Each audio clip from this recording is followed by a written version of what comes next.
Hello and welcome. We are live. Sorry about the brief delay.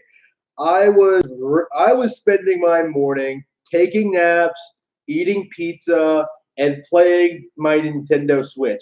Disgaea 5, Okami HD, Guacamelee 2. I'm planning on playing Animal Crossing New Leaf later in the day. It's been you could say I'm a bit of a happy camper at the moment.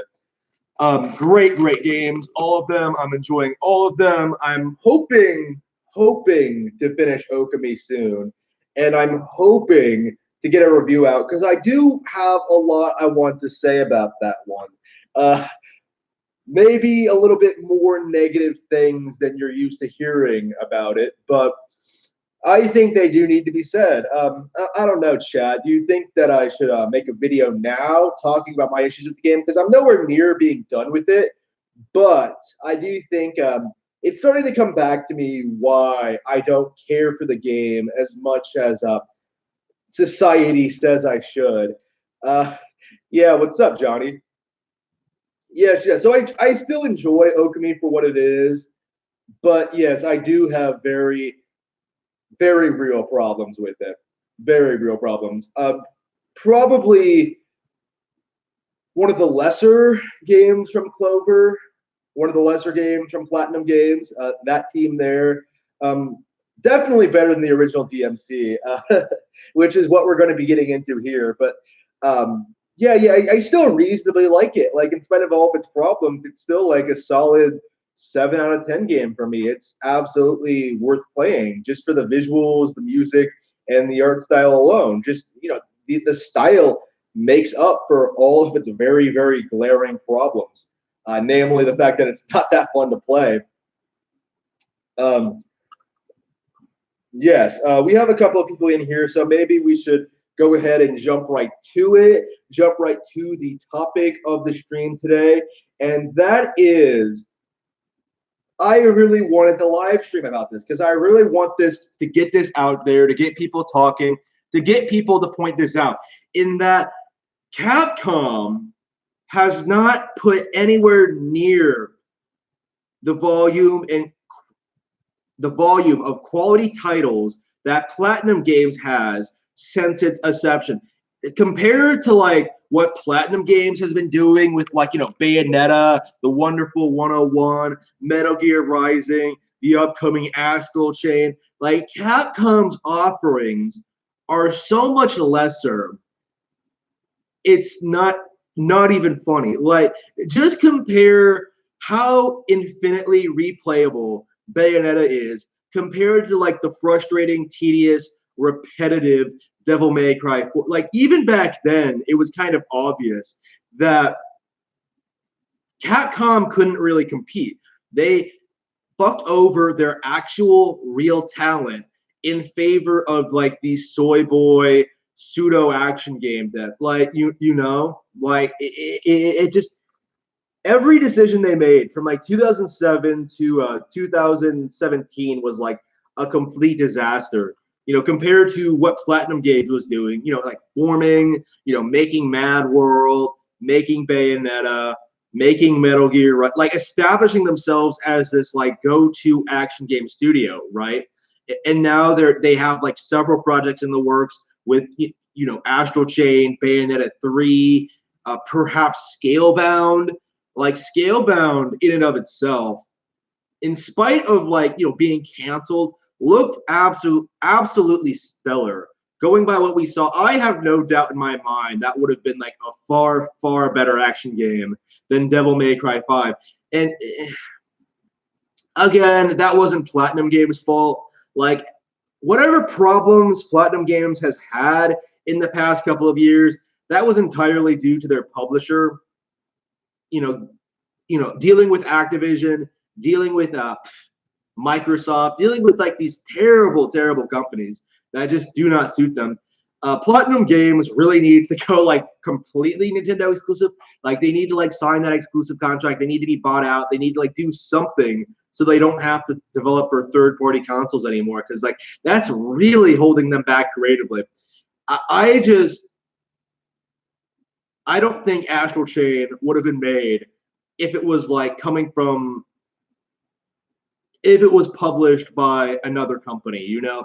Like Microsoft did all of this stuff to try and make Scalebound as appealing to like their base as possible. They didn't want it to be cute. They didn't want it to be unique. They didn't want it to be interesting. They wanted to be cool and badass. They like turned the MC into like from a little girl to like this Dante wannabe. Uh, very, very disappointing. I was feeling Kamiya suffering, long, long before the game was canceled. Very, very disappointing. That this happened. When did I say I don't like Lord of the Rings? I didn't say that. I didn't say that. I don't have any feelings toward Lord of the Rings. But yeah. Devil May Cry in. We are comparing. Okay, just compare. Let's just scale back for a second. We are comparing, the real creators of Devil May Cry versus the people who hold the IP. This is the same sort of problem, right, that I have towards people like Spoony, who bitch and whine about like Final Fantasy not being good anymore, while ignoring that the developers have moved on to other franchises and other studios, right? Sakaguchi made the last story. Never hear Spoony bring that up. Like you have people, the Harvest Moon guys. They're making moved on to Little King story and stuff like that. You have like the Xenogears guys. They're making Nintendo exclusives now. Nobody cares about them. Now that they're Nintendo exclusive, they're suddenly like not cool or fun to talk about. Sort of like how no one is seriously talking about how Bayonetta 3 might be better than Devil May Cry 5. All I've heard from Devil May Cry fanboys is how, Devil May Cry 5 is the best action game out there. There's nothing like.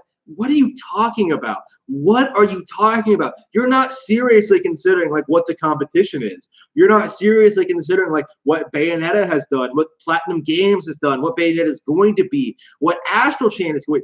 Like you are completely ignoring, the very real competition that is PlatinumGames. No one is bringing that up. No one wants to address it at all because if they do, it becomes apparent that Devil May Cry 5 cannot compete in any meaningful capacity, right? We're talking about like this very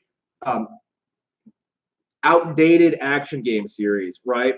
That has been outclassed by Bayonetta in every way. Like the Bayonetta developers specifically said that like Bayonetta was meant to be the next step evolution of Devil May Cry, and it shows so much in like its game design, the way it's structured, in like its set pieces, and like everything it does to really make itself stand out compared to Devil May Cry. Like the boss, it should be apparent just by looking at the boss fights between like the original Bayonetta and Devil May Cry 5, just what the better game is, like. Looking at like the generic ass boss fights in Devil May Cry, like it's just laughable. Like even playing the demo, I could tell you that like Devil May Cry 5 couldn't match Bayonetta in any capacity. It was just plain embarrassing, in that regard. Like it was so, and so many people, Angry Joe. I'm sure game journalists are praising this. Like, again, I don't follow game journalists. I don't care what they think. They are completely irrelevant. Like game journalists, right? Game journalists, there has been this narrative that Devil May Cry 5 is like more accessible than past DMCs, and that like it's easier for new players to come in, and that this has been like a big part of the narrative of why DMC is apparently so appealing to action game fans. Bayonetta is so easy to get into. Like it really is. Like just play on an easier setting and you'll be fine. You can get through it. You can like learn the basics of like how things are supposed to look, and then like you can go into normal mode like you're supposed to when you're ready. Like again, I played normal when I first played. Like that wasn't a problem for me. But if you're like a first-time action game fan, I can't imagine a system being more intuitive or easy to get into than like Bayonetta's structure. Where like it automates certain things. Like I believe very easy has you dodge automatically. Easy has you like learn how to dodge while still having like having auto combos enabled. normal has you play the game normally, and then like it ramps up from there up to like infinite climax, which is like a very, very intense challenge, the most intense challenge the game has to offer. And then like you have plenty of bonus content, including like the Alpine challenges. You have, getting the best scores. You have like the secret final boss. Like I just feel like it's not even a contest between PlatinumGames and Capcom. Like, just looking at Bayonetta versus Devil May Cry alone, and you see like an incredible difference in quality. And when you think about like all the franchises that Capcom has like refused to properly support over the years, like Mega Man, like Onimusha, like what else is there? I can't even think of anything else because it's just been so long since they've made anything that isn't one of their core IPs. Like it just I just feel that Capcom, is not putting out the variety, is not putting out new IPs, is not putting out entries in their currently supported IPs that can really continue to reach the quality they were known for back in the 90s. Like Resident Evil 4 is like so much better than the modern Resident Evils. I feel.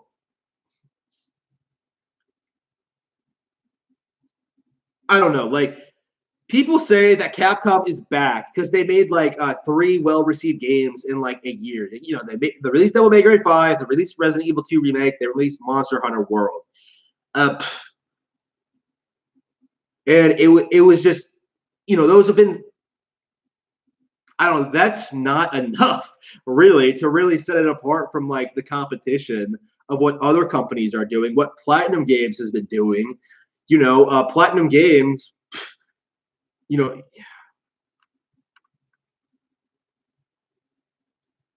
I do. I think. I suspect. I haven't played it yet, but I suspect that Resident Evil 7 isn't nearly as good as people say. Like, I'll need to play it for certain to see how bad it is. Like, I'm sure it's better than 5 at the very least, but like, I don't think it's as good as the classic games. Like, again, it just needs to be like evaluated, really. But I don't think, like, I saw what the later half of that game is like, and that looks extremely underwhelming to me. So we'll have to see. We'll have to see if they release it to Switch and see what I think about that. But again, just compared to what PlatinumGames is doing, like generally speaking, like classic style Capcom action games, like I have so much more faith in PlatinumGames to deliver with Bayonetta 3, with new IPs like Astral Chain, like all of that. I just don't see. I feel that the bias towards Devil May Cry is entirely motivated by blind fanboyism. I find it to be motivated by like ignorance, complete apathy as to what's actually out there. Because Devil May Cry 5 does not stand out from the competition at all. Like just by looking at it, I can just sort of tell. Like when I was playing the demo, I could tell right from the get-go that it did not have the technical depth that Ninja Gaiden Black has. It did not have like the charm and personality that the specific kind of personality that the original Devil May Cry had. Yeah. Let's rant about this for a minute. The decline in atmosphere in Devil May Cry, because nobody seems to want to talk about this. Everybody seems to want to think that like Devil May Cry 3 Dante is like the definitive version of the character, when that was never really the case, right? Devil May Cry 1 did a lot to make Dante, have personality. He's going through this scary ass castle, fighting these things. He has like, genuinely emotional moments, stuff that, could have worked. Like, again, I didn't like Devil May Cry 1, but like I could sort of see what they were going for with it. Like they had this idea of like this badass demon hunter fighting all this scary shit, and then like you sort of just go from there, right? And then Devil May Cry 3 sort of made it into a joke. right? Like Dante is suddenly like making all these stupid, acting all over the top and ridiculous. Like compared, okay, it's not interesting. It's not cool. It's not funny. Like I was watching that like Michael Jackson scene in Devil May Cry 5 on YouTube, watching people react to it, and I was thinking that like, wow, the Bayonetta developers would make something like this look so much cooler. Dante is not cool. That's all there is to it. Like Dante is not cool. He's not interesting. He's not a unique. He's not like he doesn't stand out from the. He's just some generic immature action guy when you get right down to it. Compared to like Bayonetta, who has like all this unique aspects like her design and just her personality and just I don't understand this fascination with Devil May Cry 3 Dante. I just don't. It just seems when I think of like something goofy and something ridiculous, like I go to God Hand. That is such a better example of what a goofy action game should be, in which like everybody is sort of on the same page. It sort of has its own unique universe. Like God Hand has a lot of like messed up things happening. There are times where it takes itself seriously, but there are also, but usually it's like this really goofy parody, Fist of the North style inspired action game. Things like Gene stopping in the middle of the fight to tell someone to like move in front of a window so he can like just punch him out. Like that's funny, right? That's interesting. That's unique. But compared to like Dante, it's all like flash and no actual substance, right? Like God Hand is funny. It has like complexities. God Hand is like made by Shinji Mikami, who was at PlatinumGames, by the way. God Hand is funny. It has like that unique atmosphere. It has like all these great parodies. Like it's just a really fun, memorable action game. Something that like stands out from the crowd, even from this day.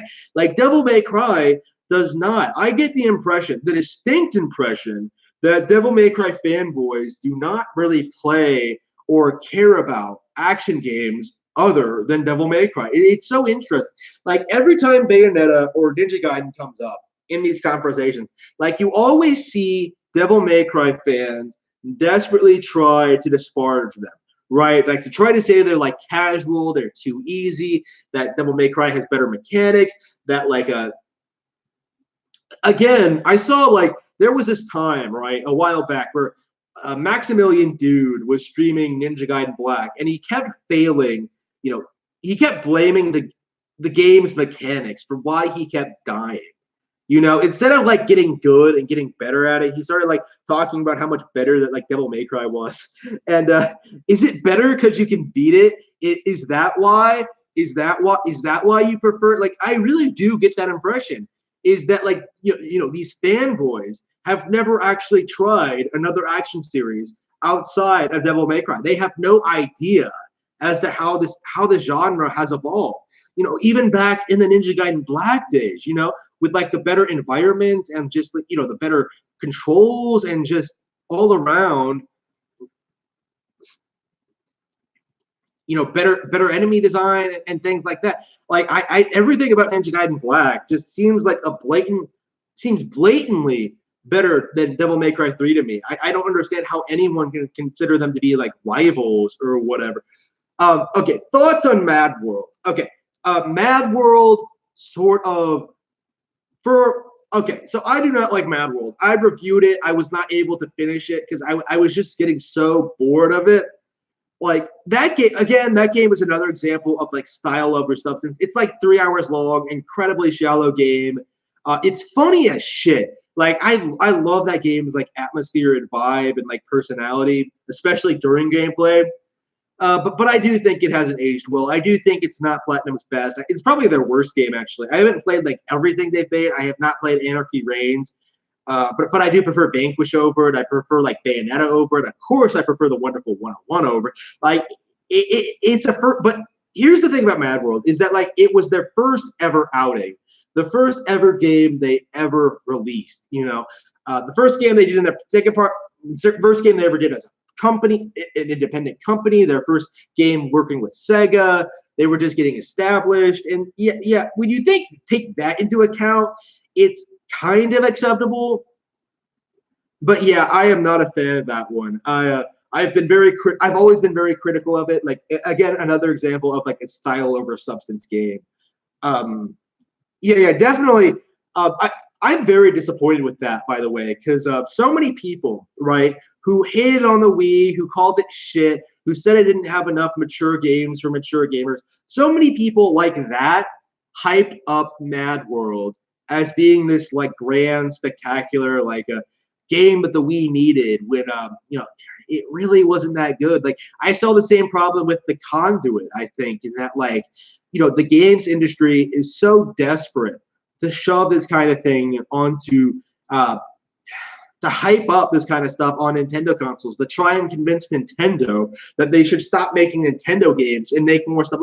It's so frustrating. I hate it so much. Yeah. I'm not saying it's not unique. My problem with it is that it's not good, in spite of being like creative. Like there are so many things there that could have been so great.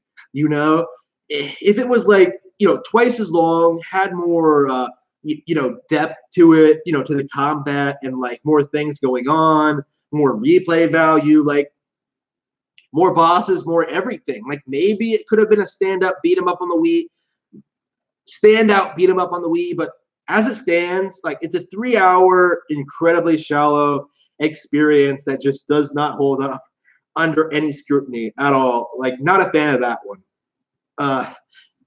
Not at all.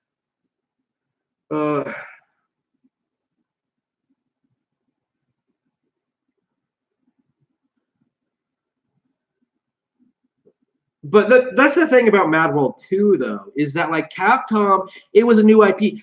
Capcom is never going to be able to make a new IP like that. Like they're not capable of making something like Astral Chain. They're not capable of like going out of their depth and like doing something new and doing something creative. Like they're stuck making the same games they've always made.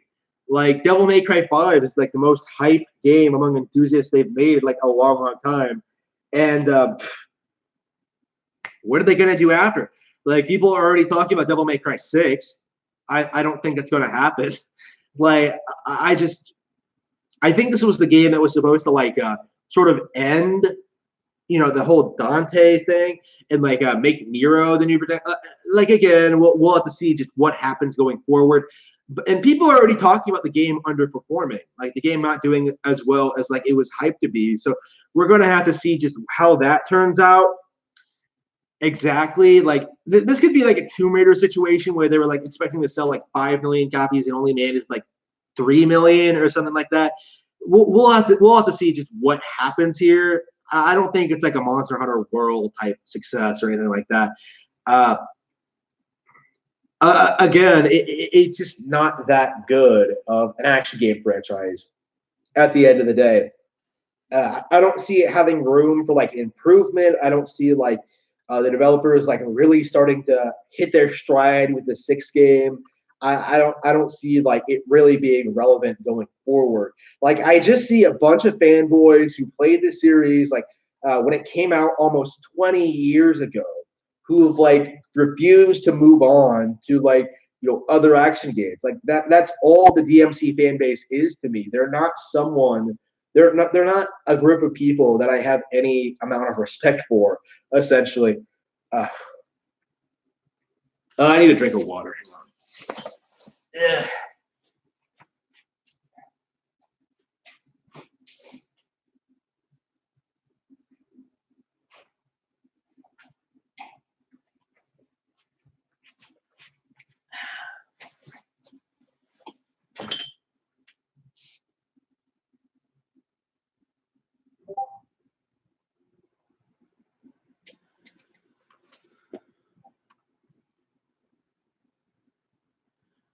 Yeah. I wonder. Yeah, I do wonder how well DMC5 is actually selling and how much like the normies are buying into this stuff. Because I am seeing like a lot of posts on message boards about how great DMC5.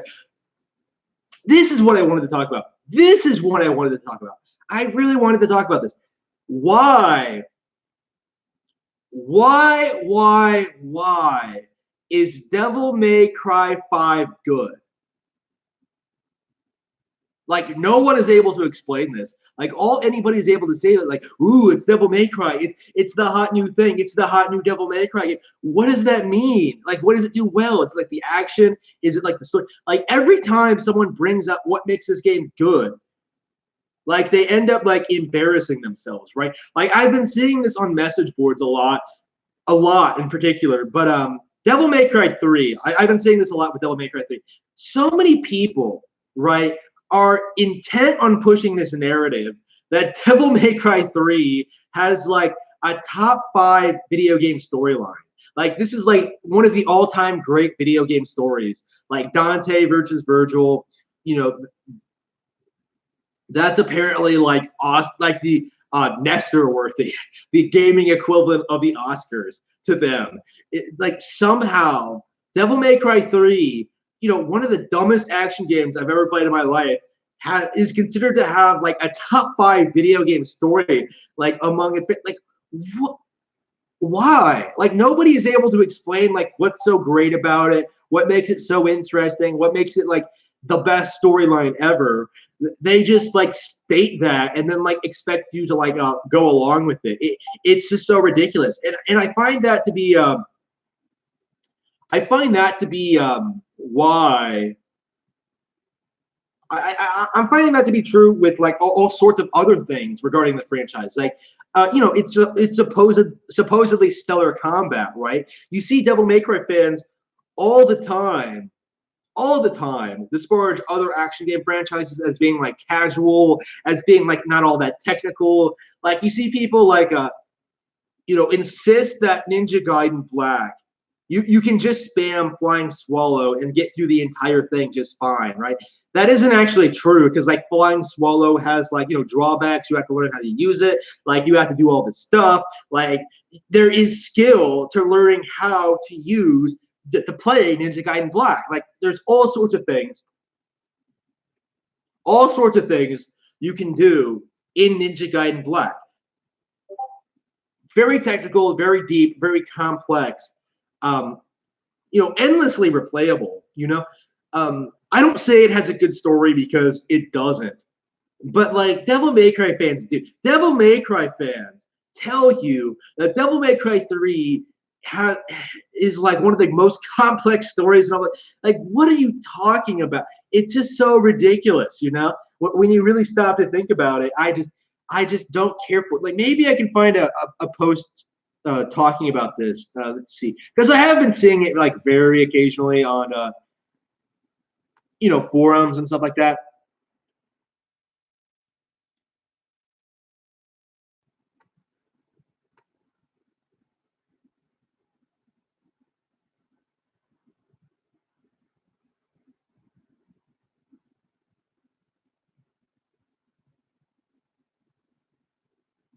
All Bayonetta games and MGR are trash. Plebeian taste. Yeah, that's the thing. That's the kind of thing that I mean, right? Is that they like disparage other action game franchises, and they don't explain why. They don't go into technicals. They don't like go into like lore. They don't go into like talking about mechanics or replay value or level design or anything like that. They just scream at you about how other action games are inferior, and then refuse to explain it. Like, as opposed to someone like me who will live stream for like hours talking about this stuff. Like, Devil May Cry fans are just so obsessed with their opinion that Devil May Cry is like the best video game series of all time.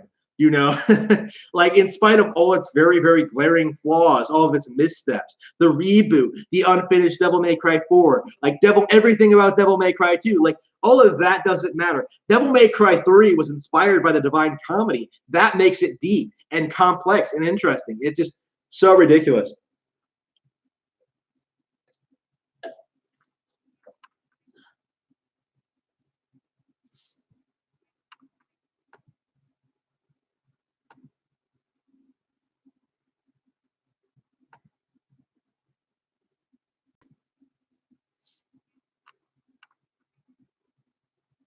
Yeah, I was going to talk about Metal Gear Rising specifically because I always see that like that's one of the big targets for Devil May Cry fanboys to like go after and stuff like that. Like going by what I've seen of Devil May Cry 5, going by what I played in the demo, I will come out here and say right now that Metal Gear Rising is probably better than it.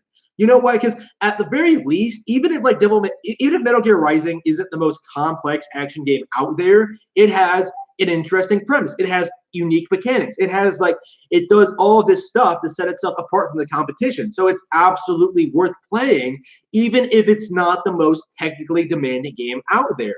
You know, I'm specifically thinking of like the Zandatsu and how you can like cut everything to ribbons and how like that ties into the boss fights and just everything you can do in that game. Like it's not the best action game. I've never said that.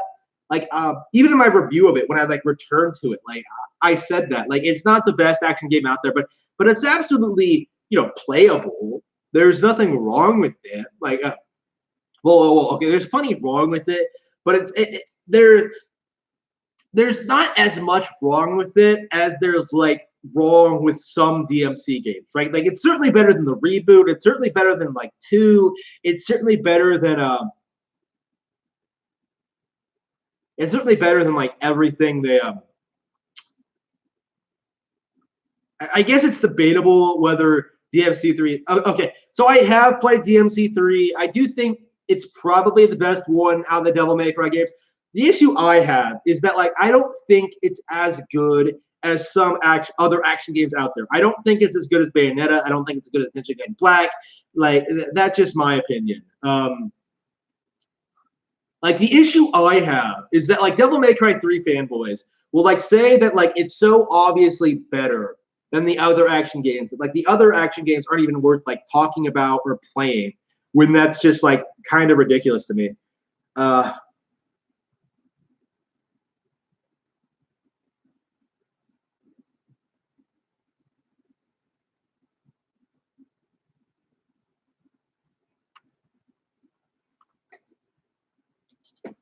I don't know. Like I've played the first 3 DMC games. I don't care for any of them.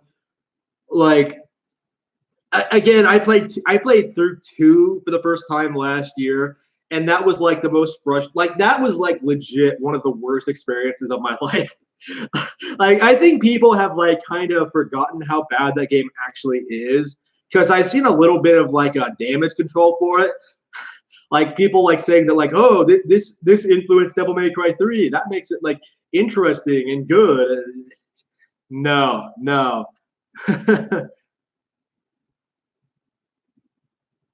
Well, I would rather have like 2 solid games with like Bayonetta than like something like something all over the place like Devil May Cry. Like like 2, 4, 3. Like none of those are like all of those have like really glaring issues, right?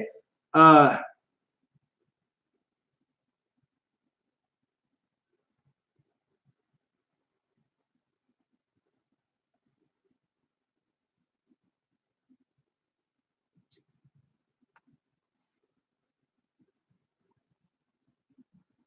whoa! You're actually gonna pull that argument that Mario games are all the same? Are you kidding? Okay, we're gonna go off on a tangent here. Mario games are not all the same. Anyone who will tell you that has no idea what they're talking about. Like it is so obvious to me, you know, actually playing these games, just how different like the new Super Mario Bros. Games are for each other, right? How different, Sunshine is to 64, how different like 3D World is to 3D Land. Like, of course, all of those are different from like other games in that series. You cannot tell me that Mario games are all the same because that's just ridiculous. Like, just look at Odyssey. Just look at the stuff you do in Odyssey. Like, that's nothing like you do in the rest of the series, and like that's a pretty par for the course like a Mario game for me. Um, no, Johnny. I actually agree with you. I think most people do. Bayonetta 1 is better than Bayonetta 2. I do not care for Bayonetta 1 anywhere near as much. Like Bayonetta 1 is like one of my all-time favorite games, right? Bayonetta 2 was kind of underwhelming. I don't want to say it was bad exactly. Like it has tons of problems, but like I was thinking about this. Like, I hate. I don't really hate that game. Like, I don't like that game as much as I like the original, but I still prefer it to like most other action games. Like, I still prefer it to like Devil May Cry 3. Like, I still 100% at that fucking game. So it's not that bad. But yeah, if you're like me and did everything you could do in like the original bit, like uh yeah, it's kind of underwhelming. I think these kind of stylistic action games are kind of hard to make sequels to because like you need to bring in new players, but you also need to like please old fans who have like mastered the original. So uh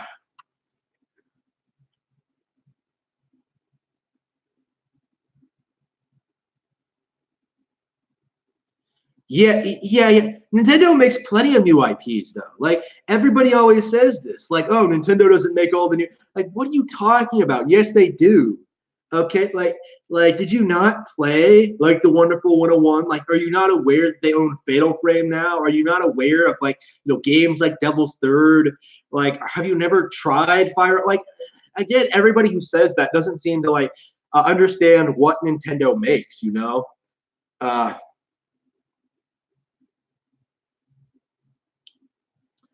And again, like games like Breath of the Wild are so much better than the competition. The open world competition. It's not even funny, right? Just compare Red Dead 2 versus Breath of the Wild. No one is talking about Red Dead 2 anymore. Like that game was like has been completely forgotten already because it was just so underwhelming to people. Like nobody wants to admit it, but like no, that game has not kept people playing. It's just not that fun. I do expect the Wonderful 101 to make its way to Switch eventually. It's going to be great. That game is going to get like a wonderful second life. It's going to establish the Switch as this like definitive action game title, action game console. The Wonderful 101 by itself wrecks the shit out of Devil May Cry 5. I can guarantee you that. Because like what? Why is that? Like it's unique. It's creative. It has like all these unique elements. Like it has all that replay value.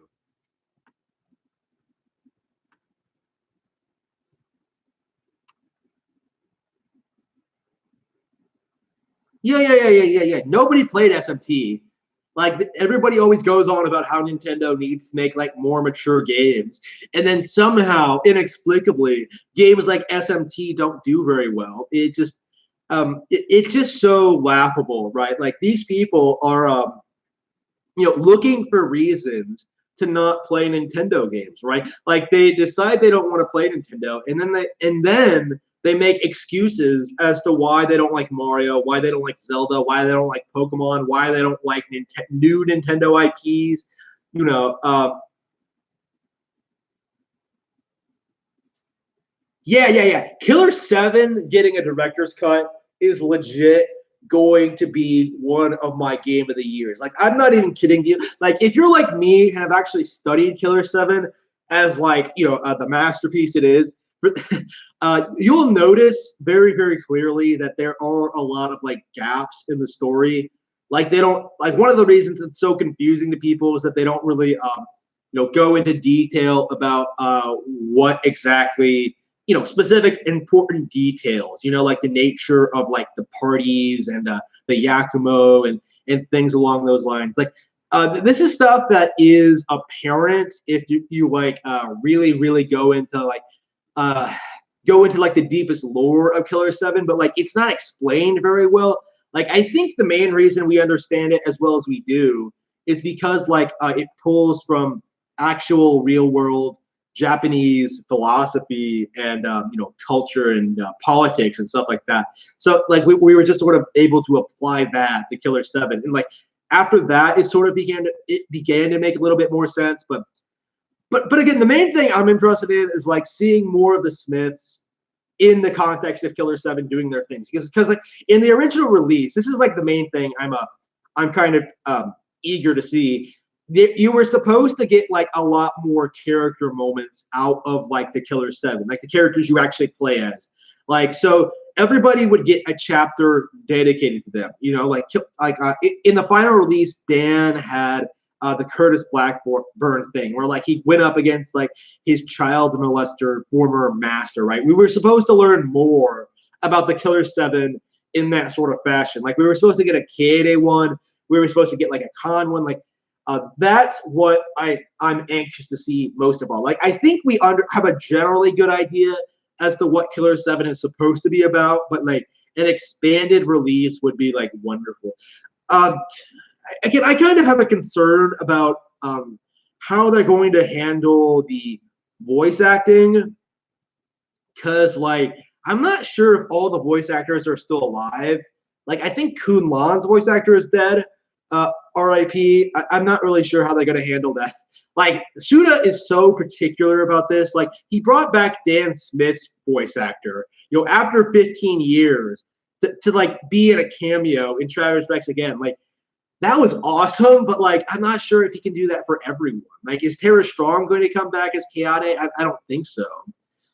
I don't think so. Like I would love to see that, but I'm not sure how possible that is.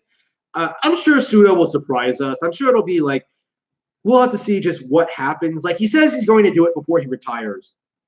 Okay. He better get on that though. He's like what 50 now? He has like what a decade left. We'll have to see just how that turns out.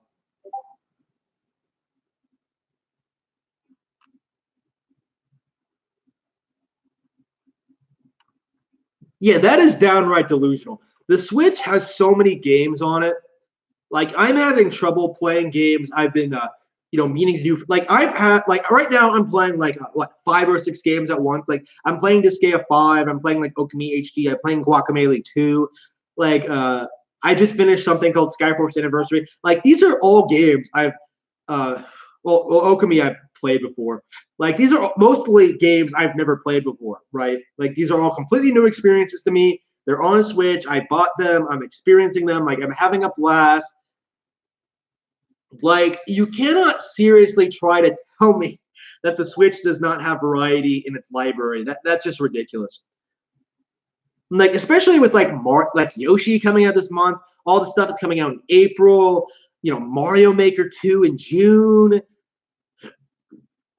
Like, no, I do not like Devil May Cry's combat. I think it's too simplistic. I think it's like, I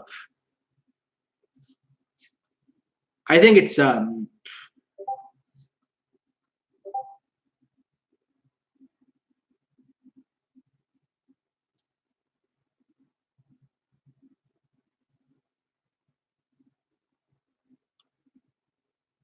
yeah, again, this is what I mean when I said like the people who bitch about the Switch not having enough games decided that they weren't going to buy one like a long time ago. Like whenever I see someone like Mr. Medicare shit on like the recent Nintendo Direct because like it didn't have enough good games, like I see someone who hasn't been following the Switch lineup since it came out, right? Like I, as an actual Switch owner, I've been very pleased with what I get, when I get it, what I play, the release schedule, everything like that. Like I can see games like Astral Chain, like which are probably going to be one of my favorite games of the year, can get announced and then released within like 5 months, 6 months. Like games like that seem to have been coming out of nowhere for Switch. So seeing people like bitch about like the lack of like upcoming Switch games, or like saying it doesn't have enough software, enough new games, like that to me comes off as just desperately trying to damage control the Switch, desperately trying to pretend it's disappointing. Like.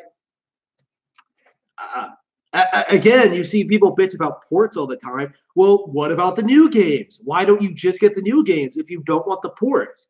Like, I don't understand it. Like, I just.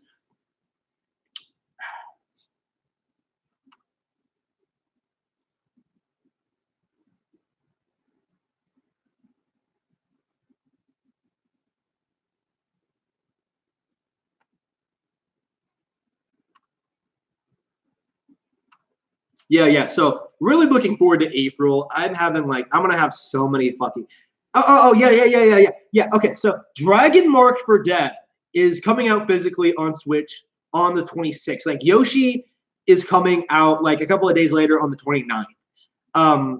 And then like I'm getting it like I believe 4 games in April. Like I'm getting Mortal Kombat 11. I'm getting, which is not a late port by the way. I'm getting like Dragon's Dogma, which I've never played before. Like I'm getting a healthy variety of games that I want to get. You know, I don't really see complaints about the Switch library being genuine. You know, in this regard, like especially when it comes to like. Even like the mature games for mature gamers, like Devil May Cry fans should be like really impressed with like really hyped for Bayonetta and really hyped for Astral Chain, and yet I just don't really see it. I don't.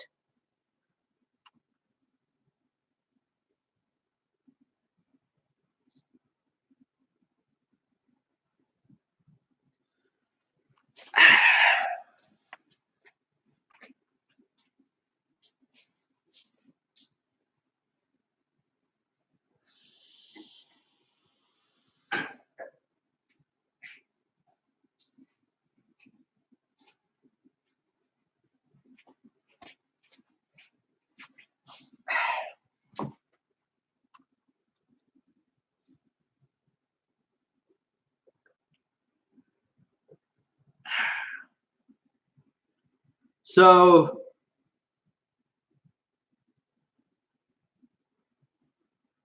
when you get right down to it, there's no reason to own other platforms other than Nintendo Switch, right? Because games like, Devil May Cry 5, games like Monster Hunter World, games like Resident Evil 2 Remake, games like Resident Evil 7 is already out on Switch. Like, these games will eventually come to Switch. So why is anyone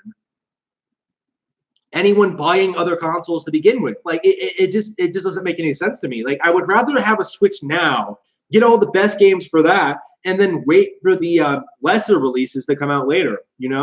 Like I'm perfectly content in doing that.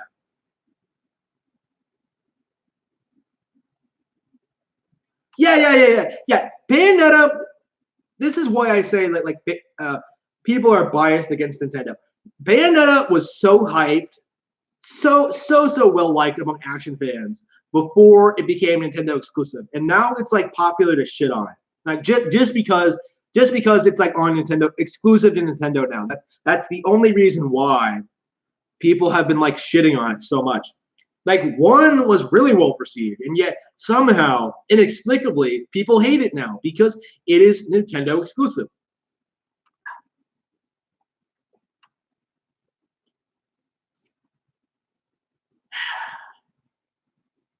So nobody is seriously going to compare Devil May Cry 5 to Bayonetta. It just they just don't want to do it. They don't want Devil May Cry 5 to like be seen as like coming up short or being inferior or not being able to compete. Like nobody wants to admit that.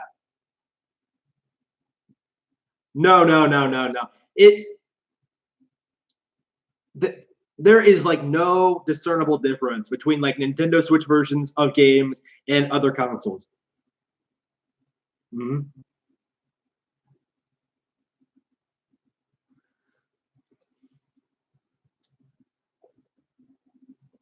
Yeah, I really wonder how popular Bayonetta 2 is on Switch because I haven't seen a lot of people talk about it.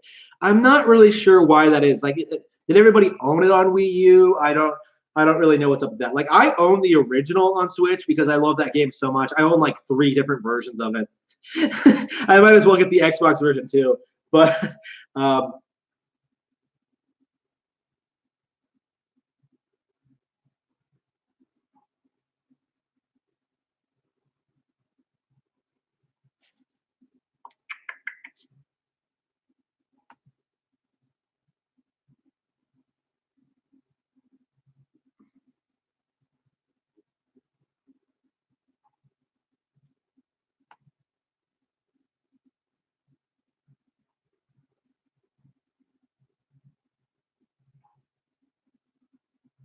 I think people would be surprised about, the amount of Nintendo games they would like if they actually tried them. Like lots of people don't know Pikmin still. Fire Emblem is getting Steam. I just find people who insist that Nintendo doesn't make anything that appeals to them to not really have any knowledge as to what's actually out there on Nintendo consoles.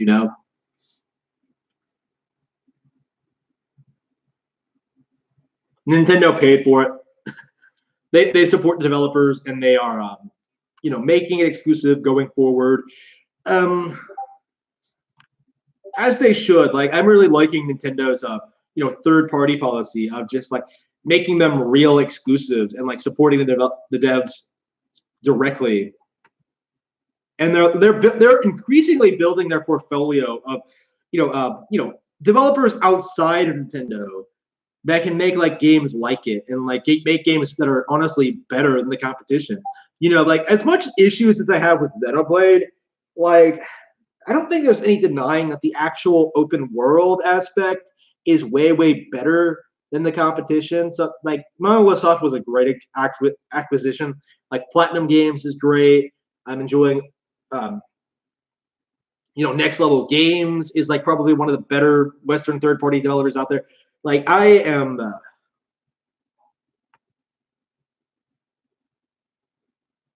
the Final Fantasy 15 mobile edition. Yeah, I really needed to make a video bitching about that because that is one of the worst things I've ever played in my life. Like, you're taking an already bad game, right, downgrading it to mobile, and then, like, it's like one of the worst. Well, okay, this is one of the things that really frustrates me about this, by the way. Like, companies can somehow take the time and effort to make mobile versions of games, but somehow inexplicably can't make them for Nintendo consoles. So like we end up getting shit like Final Fantasy 15 Mobile Edition HD. Like what? Just why can you not just make the game run properly? The real fucking game run properly on Nintendo hardware. Why is it so different? Why do you have to do this like roundabout bullshit? I hate that. I hate that so much. And they always come late too. Like how it went was like the real game came out on Xbox and PlayStation. It came out in mobile with the mobile edition, and then we got like the mobile edition HD on Switch and other consoles. Like who the fuck would buy that on consoles? Like it was like one of the most ridiculous things I've ever seen in my life. Like I hate Final Fantasy 15 Mobile HD. I hate it. At the very least, I can say I play Final Fantasy 15 now. But yeah. Another thing, like Final Fantasy fans, I'm going off on another tangent here, but Final Fantasy fans do not want to admit how bad Final Fantasy is now. Like they just don't. They insist that like 13 wasn't that great, but a 15 is a step in the right direction, and 14 is pretty good now. It's just they're ignoring all the bullshit you had to put up with like up to that point. They're ignoring like all the failings of 14. I don't get it. Like, just man, it's just so frustrating. It really is. And as I understand it, like Kingdom Hearts 3 has tons of issues as well. I actually just bought Kingdom Hearts 2 HD on PS3, so I'll be playing that shortly. Maybe even today, because I'm kind of eager to get back into it. To 100% that one on crowd mode. From what I've heard of Kingdom Hearts 3 is that like it's very, very underwhelming. Like DSP, Darkside Phil himself said the game is so easy. He only died like twice on like the final boss. Like he was like playing on like normal or something like that too, not easy. So Darkside Phil, the worst fucking YouTuber on the internet, right? The guy who masturbated on stream, that guy, he is apparently, one of his criticisms of Kingdom Hearts 3 is that it's too easy. That's just like mind-blowing to me, and like all the clips I've seen, like I've seen clips, right, of just like, the character Sora standing in place during a boss fight and having your allies like beat the shit out of a boss for you. Like there's this like a GIF, WebM on a 4chan or whatever that people post when talking about this.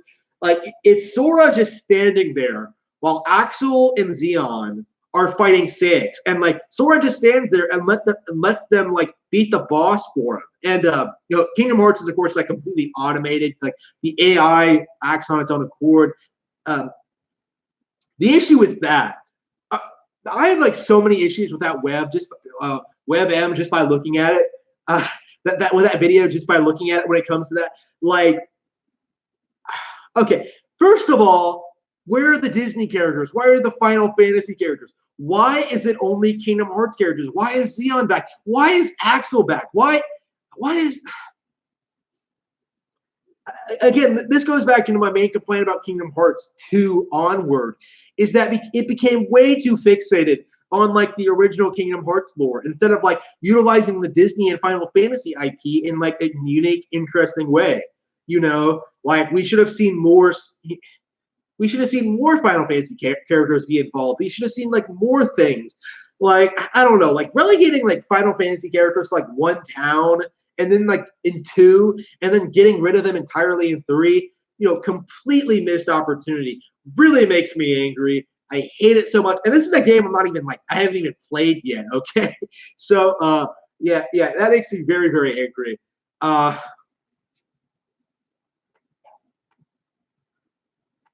Yeah. And they bring back like Xeon and Axel.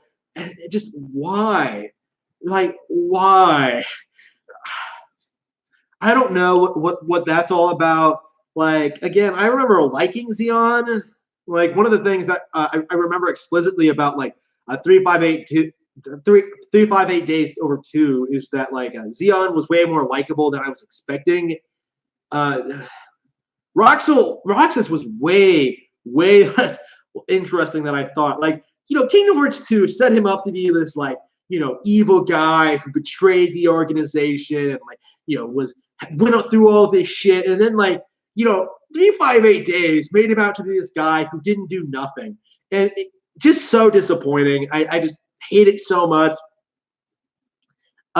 Yeah, and when it comes like the difficulty, like I'm kind of happy the characters, your party members do things in like KH3, but like don't like trivialize your own involvement. Like that just means the game is unbalanced, right? Like I've heard talk that like proud mode is easier than like the older game's easy mode. I'm not sure how true that is. Like I haven't like tested it for myself, but I do think that like that is the case. I just yeah. Who else would I have ice cream with? Yeah.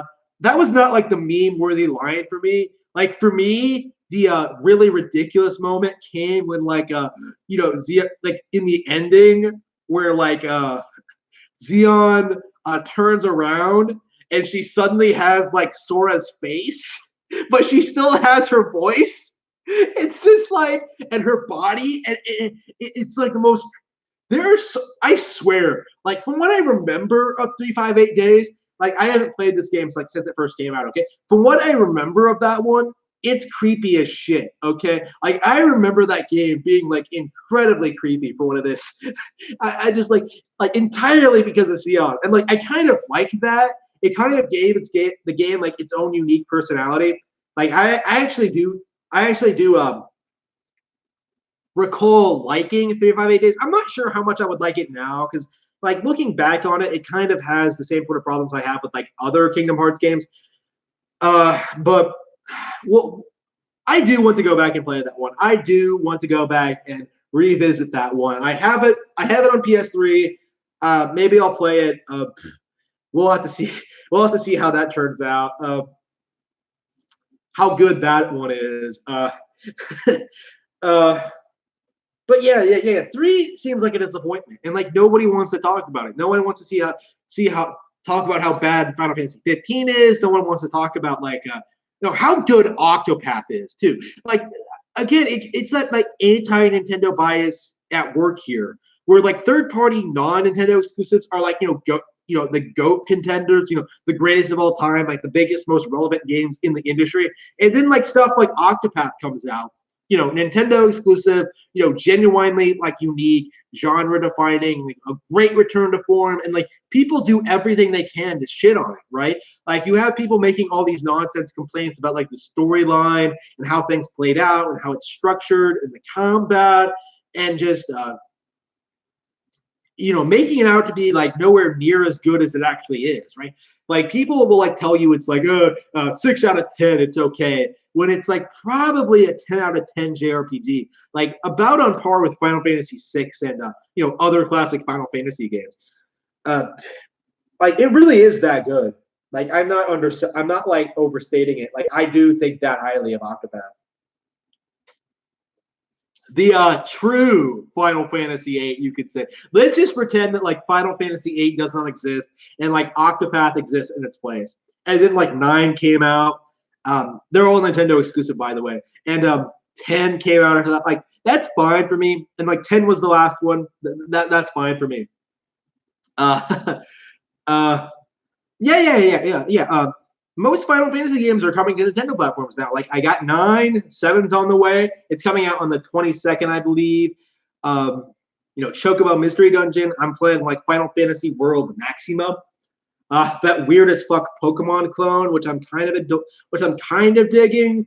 We'll have to see how that plays out. How good that is, because I haven't really gotten to that one yet.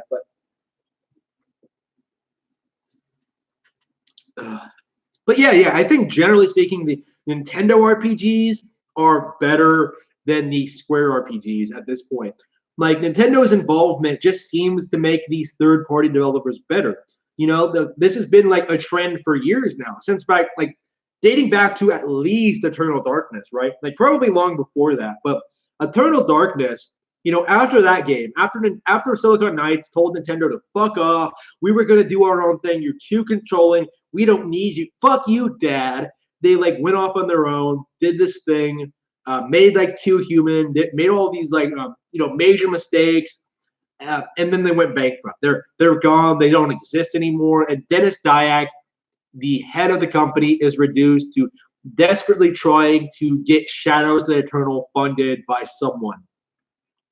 Like I heard he went to Nintendo of America to try to get like the game made, and like they laughed him out of the building. Like they don't want anything to do with that guy, because like again, like most Western developers, he's a fucking hack. Like he like spat in Nintendo's face. Like why would you trust someone like that? Like that's why Nintendo doesn't trust these third-party developers, is that they always shaft them in favor of like appealing to the real gamers on other platforms. It's just so embarrassing. And once you like start understanding this, understanding why third parties don't support Nintendo hardware, it's kind of impossible to respect them. It really is. Like they pull this stunt all the time. Like there was no reason for Monster Hunter to like leave Nintendo hardware. There was no reason for I don't know. There's just a very clear lack of respect there. It just gets on my nerves. Pedophile. I have heard that. I think I don't know how true that is. Like pedophiles are fucking everywhere, dude. Like you gotta look out for that shit. You gotta like cut it down where it stands. It's like any other form of degeneracy, right? You gotta like keep your eyes open and like protect those who might be victims, right?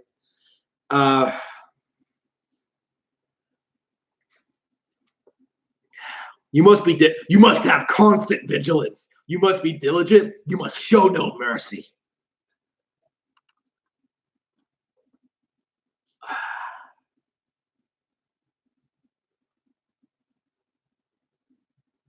Yeah, it's such a shame what happened to like a Silicon Knights. It's such a shame what happened to Rare. It's such a shame what happened to like a Factor 5.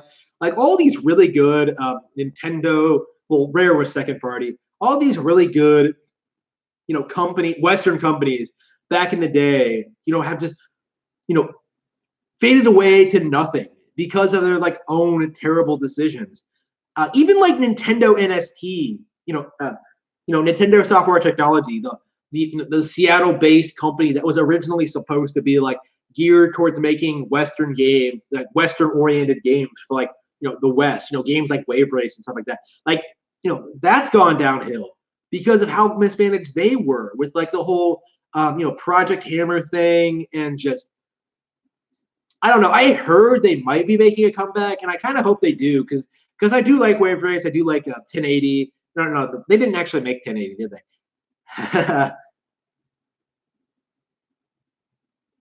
Oh yeah, definitely. Like this is nobody wants to admit this. Nobody does. But PlayStation has been pressuring companies to not support Nintendo. This is the main reason why companies jumped from Nintendo to PlayStation, because PlayStation put in, all this effort to like, go after Nintendo and like undercut them and like, steal all their talent and just all around.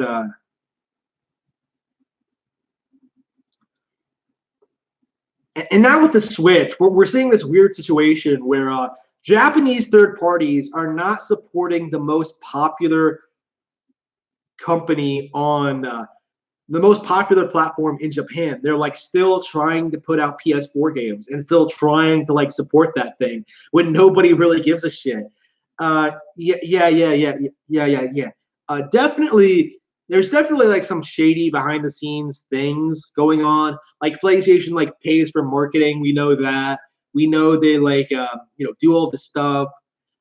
Uh, they're not as strict with third parties as Nintendo is. There's like considerably less lack of quality control traditionally.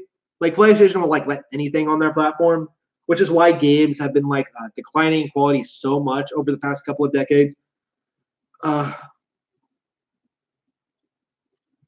Yeah, are the Yakuza involved? I don't fucking know. Like Yakuza is literally on a PlayStation platform, so maybe. Like we don't know for sure. We don't know how shady it is. We don't know what's going on behind the scenes. We don't know like the exact nature of the deal, but we have a general idea, right? Is that like Sony has to fuck over Nintendo in order to stay relevant when it comes to like third parties, when it comes to like their hardware decisions, trying to push this narrative that like PlayStation is like some cutting edge piece of hardware and that like the Switch can't compete. Like on E3 predictions, I did one last year. If that's any consolation, I have no idea what they're going to do. Like they could announce anything. Like I could just come out here and say like, yeah, they'll show Animal Crossing, they'll show Fire Emblem, they'll show like all this stuff they've already announced. I don't know what they're going. Like I expect there are a ton of new IPs in production at Nintendo right now. We've seen a ton. In the past couple of years, we saw ARMS, we saw like Splatoon, we saw Astral Chain recently. Like I'm expecting new IPs. It's just impossible to predict new IPs at this point because like Nintendo's making so many. By the way, for all you haters out there, Nintendo does indeed make the most new IPs out of any of the companies. Like this has been proven. Like you can look it up if you want. That is absolutely true. Yeah. The censorship ordeal. Like this is one of the things that like people will pretend is justified the jump from Nintendo to PlayStation is that like Nintendo was too strict with their censorship policies, and that led to developers like jumping ship to PlayStation. When in reality, PlayStation is censoring people now, and the same people do not seem to feel the need to jump to other platforms. In fact, we're seeing devs that are entirely reliant on fan service, like the Senran Kagura guys, damage control for Sony and try to like make them out to be like the victim in all of this or whatever. The Japanese developers have not been as angry about the change in development policy at PlayStation as they probably should have. This is like, again, they always go on about how Nintendo mistreated them, man, how they're stifling their creativity. Like, Sony's doing that now, and yet no one is bringing it up. No one is like doing something about it. No one is like, refusing to develop for Nintendo, like PlayStation hardware. Like that simply is not happening, and that's just so frustrating. They need to make the jump to Nintendo hardware.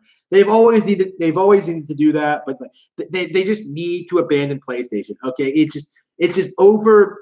it's not relevant anymore. Just let it die. In the next couple of years, we will be seeing the PS5, and like considering the PS4's lack of a real legacy, like its standout title is still like Bloodborne. Okay, um, I'm not sure how people are going to like respond to a PS5. You know, like if it feels like another PS3, like I don't see people like going, all gung ho about it the way they were the PS4. You know, like I just don't see that happening. Like with such stiff competition, with the Switch and maybe like the upcoming Switch to the streaming. Like I don't think PlayStation is in a position to like really compete. Like I could see the industry, like Microsoft and Sony, bowing out of the console industry in favor of like letting Google and Amazon release their like game streaming service and like let Nintendo do their own thing. Like maybe the big three will be like Amazon, Google, and Nintendo going forward. Like I don't know. Like I do think we're going to see a major shakeup. Like I do think Microsoft is on the way out. I do think that like a PlayStation can't compete in the long term. Like I do think that like once streaming becomes a major thing, I think PlayStation won't be able to compete. Like how long has PlayStation now been up? Has been up and running, and yet nobody still cares about it. Meanwhile, Google and like Amazon are coming up with their own streaming service, and like it's going to be the same thing, but like more affordable, cheaper, probably better, and like better handled in general. And like once that happens, like PlayStation is going to be like the blockbuster of the gaming industry, so to speak. Like they just won't be able to compete with like the advances in technology. Now Nintendo will be fine. I think I think that what Nintendo is doing is really clever because they're incorporating. This is what Nintendo Switch Online actually is. They are like having you pay like a flat fee for like old games that you like always have access to. So eventually, what this means is that like they're going to continue releasing new games for the foreseeable future, but then like gradually expand Nintendo Switch Online to the point where like it is a Netflix style service. It's already kind of like that, but like as the months and years go by, it's going to be like an incredibly varied, interesting library. We're already at that point where you're paying $20 a year for like all of these classic NES games. So Nintendo is doing a great job of really handling the change, the demographic change. They're making it more appealing to people. They're doing all this stuff. But Sony, yeah, I think what's going to happen is that in the next couple of years is that like hardware is no longer going to matter. Like everything in the next 10, 20 years, like streaming is going to take over. Hardware power is going to be like completely irrelevant. Being a multimedia device is going to be completely irrelevant. Like Sony's core market is going to be completely fucked, in this regard. The casual gamers will just pay a flat fee for like, EA and Madden every year for like their Google smart TVs or whatever the fuck they use.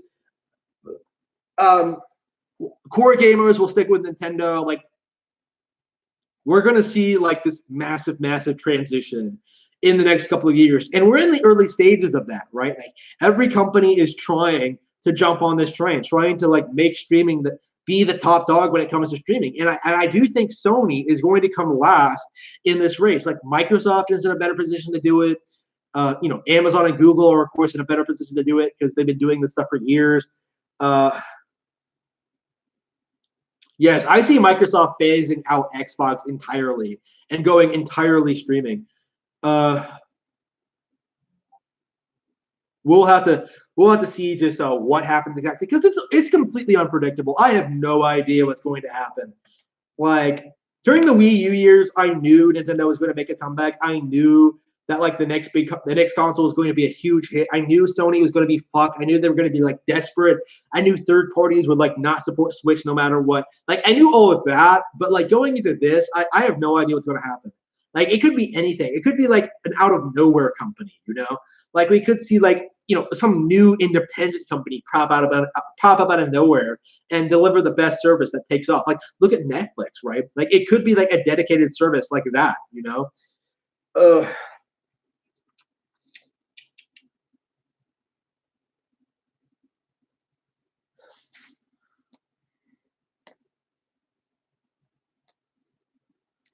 Where'd the water go?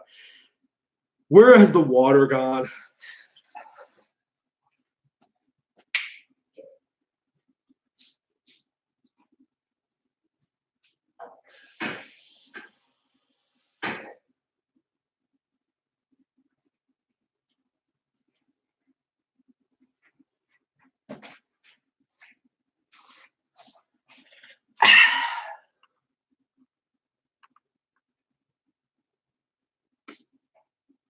What up, Chuck? Who's that? I don't think they'll focus on Link's Awakening too much. We know it exists. We know it's a remake. We know all of that. Like, there's not really much more to say unless it's like they're adding more stuff to it, which would be great. But I'm not really sure. Like, it does look like a full-on remake. It doesn't look like a lazy half-assed remake the way that like the Mario and Luigi remake was, kind of. Like, it looks like they're actually like doing a lot. Like, I don't know. Is it more of a remake? Like Samus Returns, or is it just a remastering? I think it's too early to say at this point. Again, it's a classic game. I have it with me right now. I have my copy right here. I've been playing it, and one of my all-time favorite games, Link's Awakening.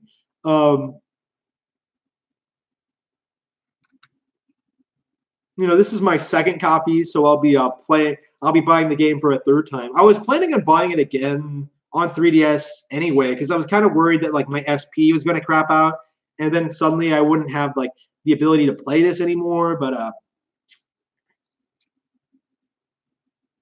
such a beautiful game, isn't it? Love it.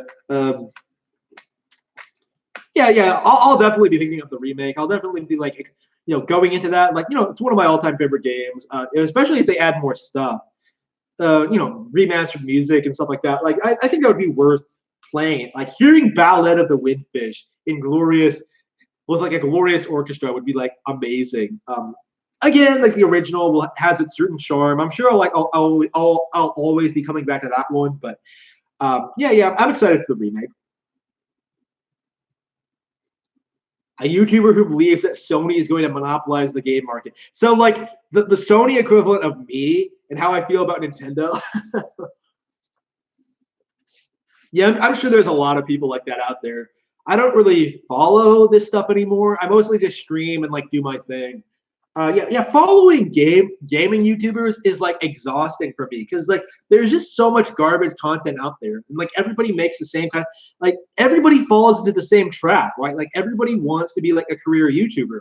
They don't want to do it just for fun and just like form a community and just like relate to their audience or talk about things they're interested in. They just want to make a living and they want to get out of having to work. And it's so frustrating. And there's such yeah.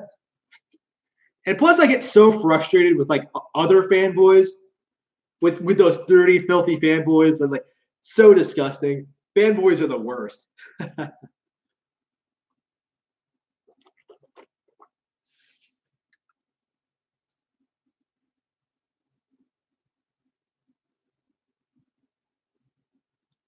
Yeah, this will be the first time that a lot of people actually play Link's Awakening, and like it's the first time that a top-down game has been on a console in a long, long time. Like Mike Matei was talking about how he really, really wanted one, and he really loves Link's Awakening. So I'm wondering how he feels about that. Mike Matei from like Cinemassacre, like the AVGN guy, the guy who gets the crap beat out of him in like the Bugs Bunny costume. Yeah, I can see like a lot of people, this being a lot of people's first introduction to traditional top-down Zelda, and like that could lead to like remakes, a bigger interest in like a Link Between Worlds and like a Link to the Past and the Oracle games in particular, which by the way are probably the most underrated Zelda game out there. Like I played the Oracle games last. Like they were the last games I ever got my hands on, right? Like I played everything else. I spent like my entire childhood like collecting all these games, trying to get a hold of them. A lot. It was really difficult because like a lot of them were like I didn't have like a used game store when I was super young, so and I didn't have access to online online purchases. So like I was just desperately trying to find something at a GameStop. Like I got Majora's Mask there. I got I got most of them as they came out. Like from Wind Waker, no, Wind Waker was already out. Like after Wind Waker, I got them all around the time they came out. And then like I had to wait a while to get all of these older ones, right? Uh, or the Oracle games were like the absolute last ones I got my hands on, and I loved both. They're both absolutely stellar. Like the trinity of like Game Boy Zelda games are honestly probably the best ones in the entire series. Amazing.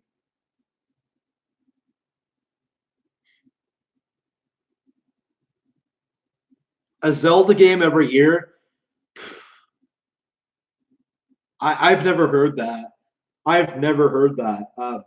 I don't. That might be too much. Like I would be happy with just like re-releases. Like I'm happy with what we're getting now. Like Skyward Sword, to Ocarina 3D, to like A Link Between Worlds, to like Triforce Heroes, to Breath of the Wild. Like really, really happy with Zelda output right now. I don't think we need more new Zelda. Again, I'm happy with like new game, re-release, new game. Like there's nothing wrong with that because plenty of people didn't play the older games. This goes back into why I don't hate why I'm so defensive of the ports, right? Because like we're talking about games that like came out 20 years ago almost. Like plenty of people haven't played them. Like, come on. Like yeah,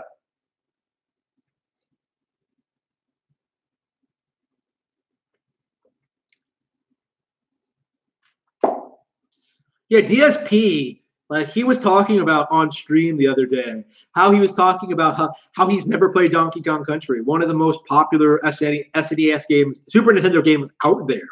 Like the game that really put the final nail in the coffin for the Sega Genesis, right? And he never played it before, and he only played it because of the re-release on Wii U Virtual Console. As a again, DSP. Like I actually watched, like I heard he played it, and like I tuned in to like watch him, and like because I haven't seen him play a game I've really really loved in like years, right? Like usually when I see him like play a game that like I'm not all that familiar with, like a modern AAA schlock basically. And I watched him play Donkey Kong Country, one of my all-time favorite childhood classics, right? And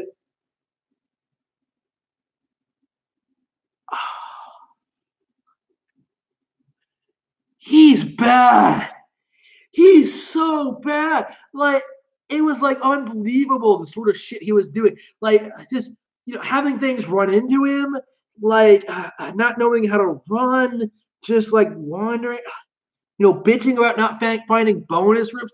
Like, keep in mind, I only watched him play like the first level and like the beginning of the second. Like, it was amazing how I was just like angry at him before like within the first 10 minutes. Like, holy shit. There is a reason people hate that guy, okay? Like, why new people discover him like all the time, right? It's reasons like this. Yeah, we can talk about DSP lore if you're interested in that. What's going on with him? Because like I actually have been out of it for a while now because my source of information with DSP came from like the Sons of Kojima, right? They were a group who were like pretty good at like talking about everything that was going on with Phil, all of the bullshit, and they were massive spurgs. Like I never really liked them, but like I was tuning in just to like get a general idea of like what Phil was up to, what he was doing, and like there was so much crazy bullshit going on like in 2017, right? I think it was that like it was just unbelievable. You had like getting fired from Machinima, Panda Lee finally leaving. Oh, by the way,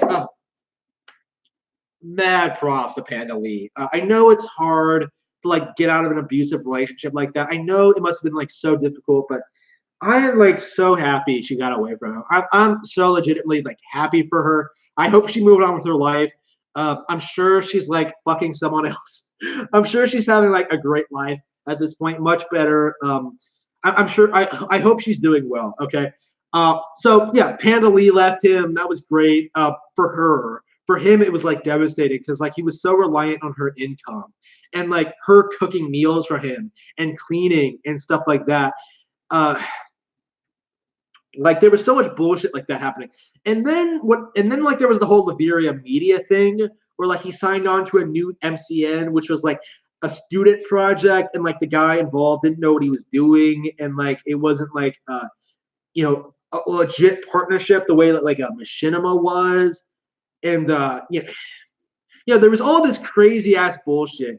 And then the Sons of Kojima disbanded because surprise, they were a bunch of spurgs. And like since then I've been like completely out of touch with reality. Like I know we got a new GF who is like a massive downgrade from Panda Lee, by the way. Everything I've heard about Kat seems to indicate she's a huge cunt. I don't get why DSP like acts so enamored with her. Like he's really desperate to like have this, like he's really desperate to like maintain his lifestyle. Like he's not willing to sell stuff off. He's not willing to like move. He's not willing. He owns 2 houses, and yet he's bitching about how he can't pay his bills. Like just sell the house in Seattle, go back to Connecticut, and just I don't understand why this is so complicated. Like just raise the money for that to happen. Like I know moving is a bitch. Like I was one of the reasons I was having so many issues last year was that like I had just moved, and like I was getting used to like every my new living expenses and stuff like that. But DSP, like DSP is not prepared. He's not interested. Like he's just like going on stream every day begging for money, begging for cash, begging for handouts, like a fucking. I don't know. That's just ridiculous to me. And now he's like, I don't know, like begging money to go see his like dying parents or something like that.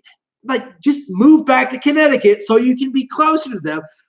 Like that's not even on the table for him. That's like not even an option for him. Like he's not even like trying to go back. He's not even like considering his future and his options. Like he just wants money. Like, it's so ridiculous. I don't know why. Yeah. Like all YouTubers are kind of like that. Like I wholeheartedly like will tell people that like the only difference between DSP and other YouTubers is like DSP is a lot more obvious about what he does, and like he'll openly talk about like his financial situation and his problems and stuff like that, which is the main reason why people find him so interesting. Like again, like the YouTube lifestyle in general is like completely undesirable because like it's just too unreliable. Like it really is. You're entirely reliant on like the generosity of your user base, of like your fan base, and like eventually they're gonna move on with their lives, right? There are so many DSP fans. Like there are so many major DSP haters, right? Who were like initially fans of his, right?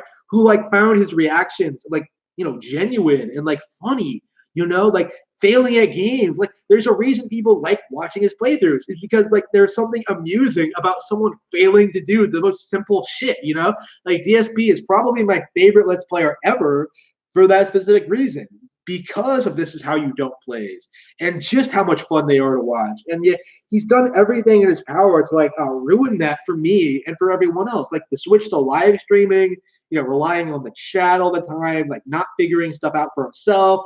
It just, took all the fun out of it essentially. And all this stuff with like his bills and just like being very public about all his problems, making himself look bad in the most stupid ways. The way he spoke about like Panda Lee and her hospitalization was like the most disgusting thing I think I've ever seen in my life, right?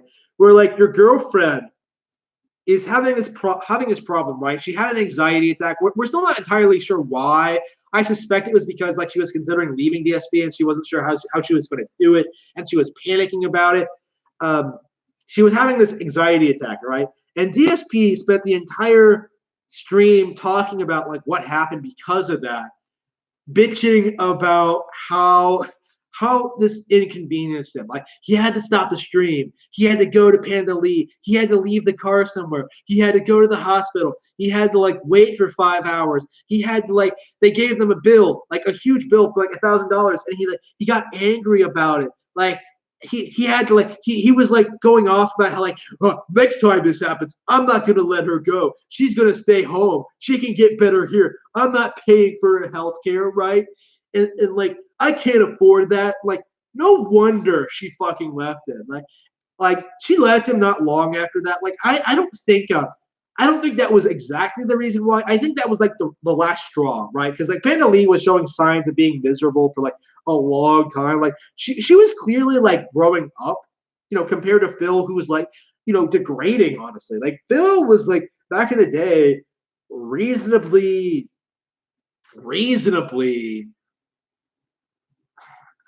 normal, like he had a job. He was like living on his own. He was doing all this stuff. Like he just sort of fell into this YouTube thing. And it was just this like downward spiral of nonstop bullshit for the past decade. And it's just it's just like an endless stream of new lows for him. And now like he's using his like dying parents for like a reason to give him money. I'm not sure I believe they're actually dying, by the way. I think he's exaggerating that. I think they just want to meet Kat, and like they're going out there to do that. We'll have to see just how that. I find it so strange that they're both unable to travel at the same time. Like they're not that old, are they? Like that just kind of we'll have to see just how that turns out. From what I understand, the parents are actually really responsible and respectable. It's so strange how like DSP is such a fuck up. Like his dad is in politics and like teaches college economics course, I believe. I've heard that. But anyway, well, let's see. Okay, so Darksiders. Again, I have the same sort of problem with Darksiders as I do with like Okami, in that like people will sometimes say that like it's better than Zelda, even though it's clearly or Dark Souls, and that people will say it's clearly better than Zelda when it clearly isn't. I think the first Darksiders is like reasonably fun.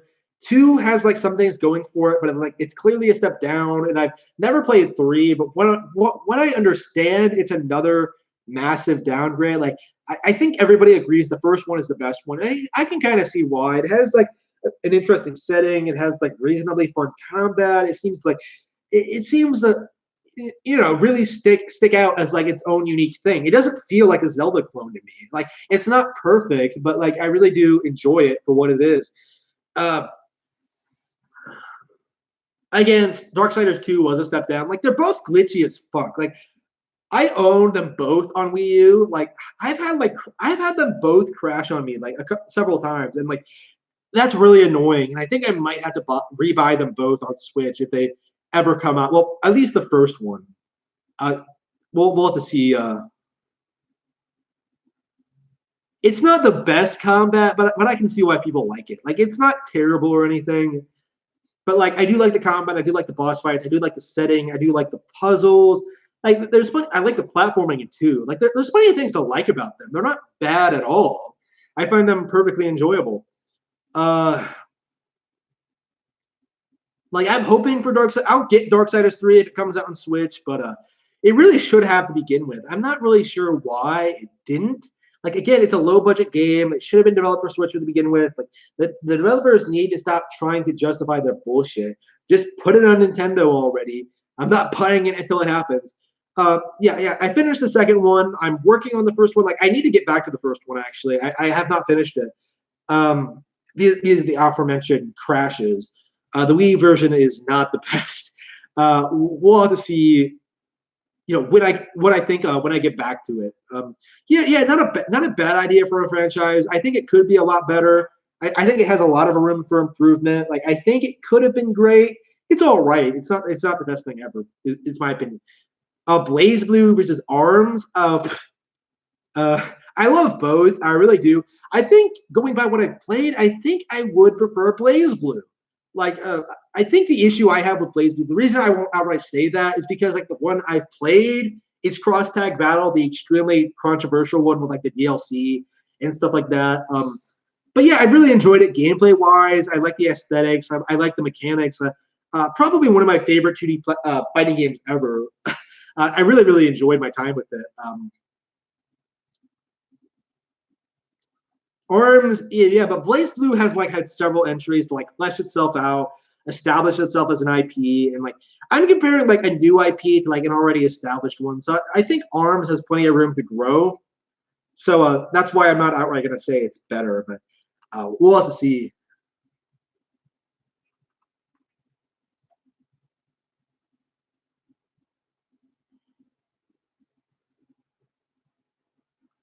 It crashes on PS4 and Xbox One as well.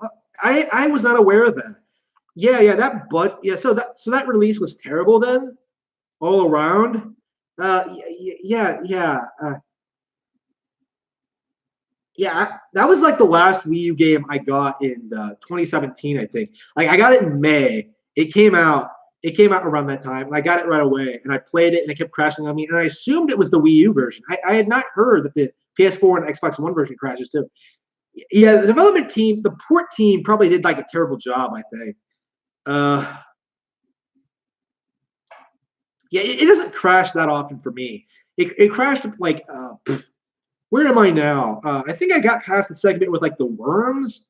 I think they're worms, right? Uh, in like the desert. I think I'm there. Uh, I don't think they even released a patch on Wii U. They just released it and were like, okay, here's your Wii U release. Don't bother us again. Darksiders 2 did not even have like Miiverse support, which pissed me off because I wanted to talk about this game. Oh, by the way, RIP Miiverse. Okay, can we just talk about that? Can we just talk about how Miiverse is like, the main reason why the Wii U is like, was such a great so much better than the Switch. Okay, talking about games on Miiverse with people who actually play your game was like this magical experience because like people actually talked about games on Miiverse. People actually were reasonable. People who like you could actually tell when people people were funny. There was all this like there were all these great communities. Like you had like a double stir community with like a all that weird drama in between like the clans and stuff like that. That was a lot of fun. You had like Starfighter Zero and people with like their world records. You had like the Wonderful 101 and people like going in other communities and like really, really establishing this as like a cult classic, one of the best Wii U games, right? Like a game that was overlooked initially, it became like one of the Wii U's most beloved titles, right? Because of Miiverse, because of the comics, because of like the creativity there, because of the passion of the fans. Like Miiverse is probably, one of the best things, the social media experiences I've ever had because like it was just so entwined with like, the games and like, you were encouraged to like make posts, like what you thought of specific levels and like, what you thought of like, make your own Mario levels and have people like respond to it and like give you feedback. Like that was so interesting. And yet they got rid of it for the Switch. Like presumably because like moderating Miiverse was like a complete pain because like everyone on there was like making sex jokes and making all this like inappropriate content that was like incredibly difficult to like monitor.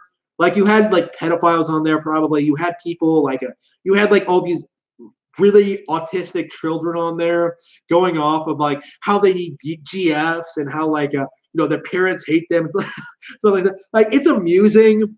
It really is. That's part of what made it so much fun. But like, man, bring Miiverse back 2020. Okay. Like, I don't care how difficult it is to moderate. Like, I want Miiverse back. Okay. Make Miiverse great again. I want that back. This needs to be like the big thing among Nintendo fans right now. Yeah. I'll spearhead this movement. I'll throw it out there. Like, hashtag Miiverse. Bring this stuff back because it was so much fun. I've never had so much fun talking about games in my life. Well, this is pretty good too, but it's not the same, right? Miiverse is great.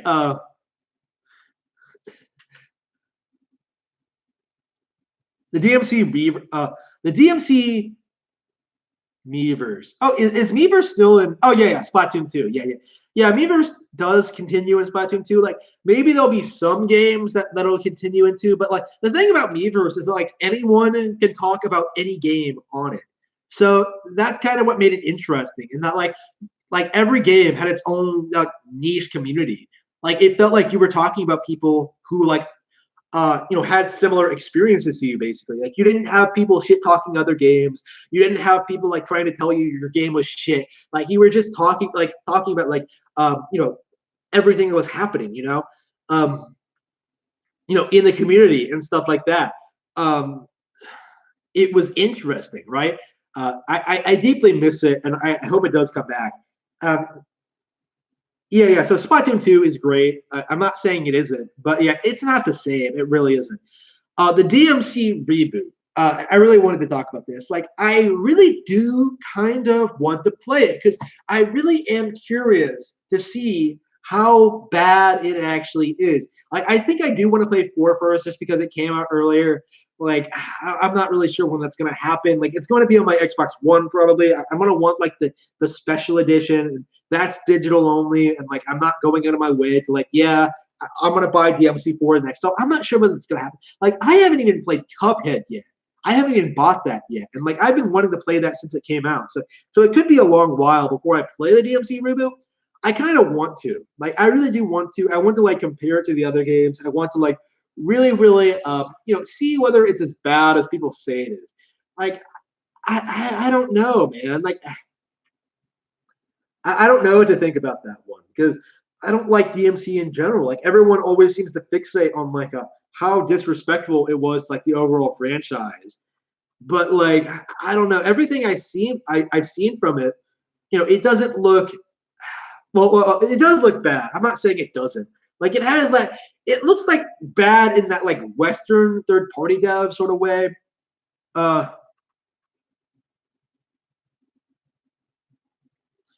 Yeah, if it's easy, I'll probably hate it. Again, it's so hard for me to like judge third-party games these days because like I haven't played any of them in years since like the Wii U came out. Like I spent my entire Wii U years. I spent like a lot of pre-Wii U years, I should say, like playing playing like established PlayStation 3 classics, and I ended up like hating most of them. Like I hate BioShock. I hate like Dark Souls. I hate like what else is there? Infamous, right? I hate all of that, and I just do not. Okay, so yeah, PlayStation is just. I don't like. I just have not been up to speed with what's been coming out in the past decade or so. No, the past that's 2013 or so. Like the past 6 years. Like I don't know everything about every game like I used to. I just, I've been doing other things. Actually enjoying video games. I guess I should say. Ninja Gaiden 3, complete trash. Okay, like even the superior Wii U version. By the way, I think Razor's Edge, the the superior Wii U version is still pretty bad. Like it's not like as terrible as the original release. Like they did fix it to like a certain extent, but like you couldn't fix everything wrong with that game with a simple re-release. Like it still has like all those terrible cutscenes. It has like that weird that weird plot. Like it still has like terrible enemy design. I think it's not that great. Like I played it and like I ended up enjoying. Like it was actually my first Ninja Gaiden game, so like I like the idea generally enough that I went back and like played the first. I wanted to play Black, which I really loved. Yeah. Ninja Gaiden 3 is trash. I think everybody feels that way. I don't know. When they bring it back, it better be like good. Like, yeah, bring Itagaki back. Have it like not be good. Like, I don't know. Like, I don't think that's gonna happen. Itagaki, man, he's busy like touring Italy, fucking bitches, just getting drunk, fucking around with what he's doing. I just I don't know. It's been like 4 years since Devil's Third came out. Like he still hasn't announced anything about what he's doing. Like we know he's working on something, but we're not sure what. Like I'm excited about it, whatever it is. Like maybe I don't think Nintendo would work with them again. Like maybe they're talking about it. Maybe it's possible because like he's actually um there was a very interesting interview a while back where about Devil's Third, where like some guy tried interviewing about him, about it, and like working on the Wii U and working with Nintendo, and you could tell the viewer was trying to fish to like trying to get Itagaki to shit on Nintendo, but Itagaki was very respectful. He was very clear that Nintendo did a lot to help Devil's Third be as good as it was to even come out even, and like really praised Iwata in particular. Like Devil's Third had like so much weird, stupid bullshit going on. Like, Iwata died right before that game was right to come out. Like they even brought that up in the interview that like it did impact Devil's Third development and might have impacted like future deals with Nintendo going forward. Like it impacted his relationship with like NOA apparently. It was a it was a very interesting interview. I highly suggest you check that out. Maybe I'll link it in the chat here.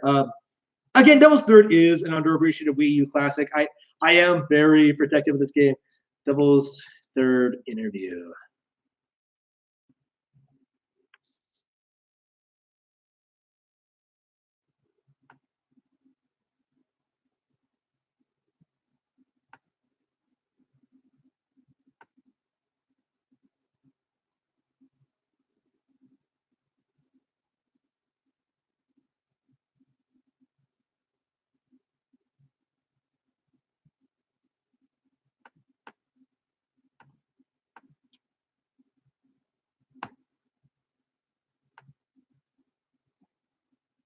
Yeah, it was originally a Polygon article, so I'm linking the Nintendo everything in one instead, so you don't give them clicks. They posted the entire thing, thankfully, so we don't have to.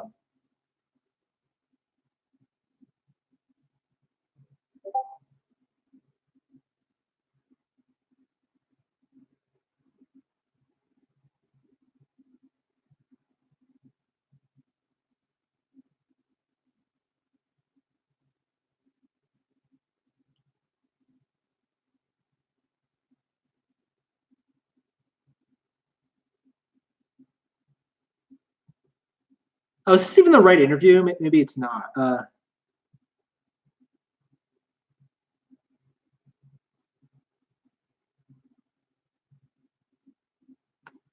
Yeah, whatever. I'm sure you can find it on your own.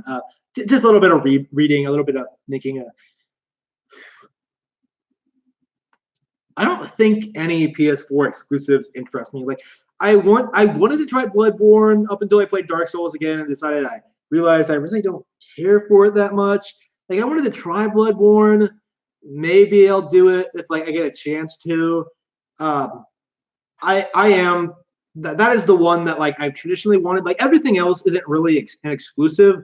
Like Yakuza 0 is on PC. Like if I got Yakuza 0, I would get it on PC, or I would just wait for a Switch version. Um, I don't care for what else is there? Nier Automata that was ported to Xbox One. I could get that on Xbox One right now. I'm waiting for the Switch version though. Yeah, what other PS4 exclusives are there? I don't think there's anything.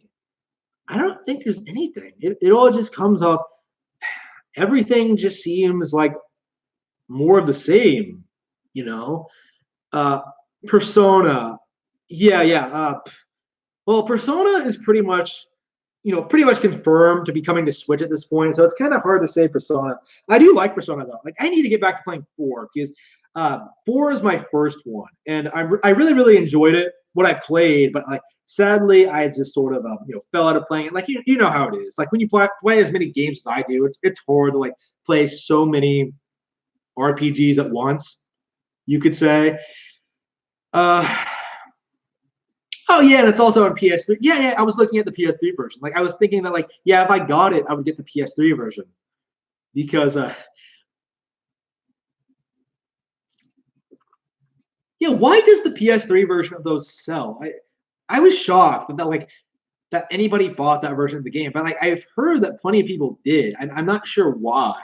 Like, is it because weebs don't have as much money to like buy new consoles? Like, is that it? Okay, like I don't mean to disrespect Persona because I do think it's like an interesting, unique franchise. I like it and stuff like that. But the fans, man, the fans have to be like the most ridiculous, socially inept people I've ever seen in my life. Like, I don't know, like the one Persona fan I've ever met in my entire life, in real life, I should say. The one guy I've met who talked to me about Persona, he mentioned it offhand, and like I could tell he was a fan just by the way he like talked about it. Um, I mentioned Yakuza, described it as like a Japanese simulator, and like he like responded with like what he told me it was like. He asked if it was like Persona, and I was like, yeah, kind of. Okay. But this guy, he's like, oh, this is the guy who was like an incel, right? Like I talked about this on the channel before, but he is a virgin with rage. He is angry at women for not wanting to fuck him. He's like this huge, like 300-pound, probably over that, like motherfucker who, spent like, always wangsted about like how girls don't like him and how he's never had a GF and how like he doesn't know how to find love and things like that. And I don't know. Like this guy at this time was in a better position. Like how terrible his life was, right? He always talked about like how terrible his life was, right? Meanwhile, this guy was in a better position than I was at the time because like again, I came from like I had like a ton of problems growing up when it comes to like my financial situation and stuff like that. So I had to find a place to live and find work and things like that, like get trained for like my career and stuff like that.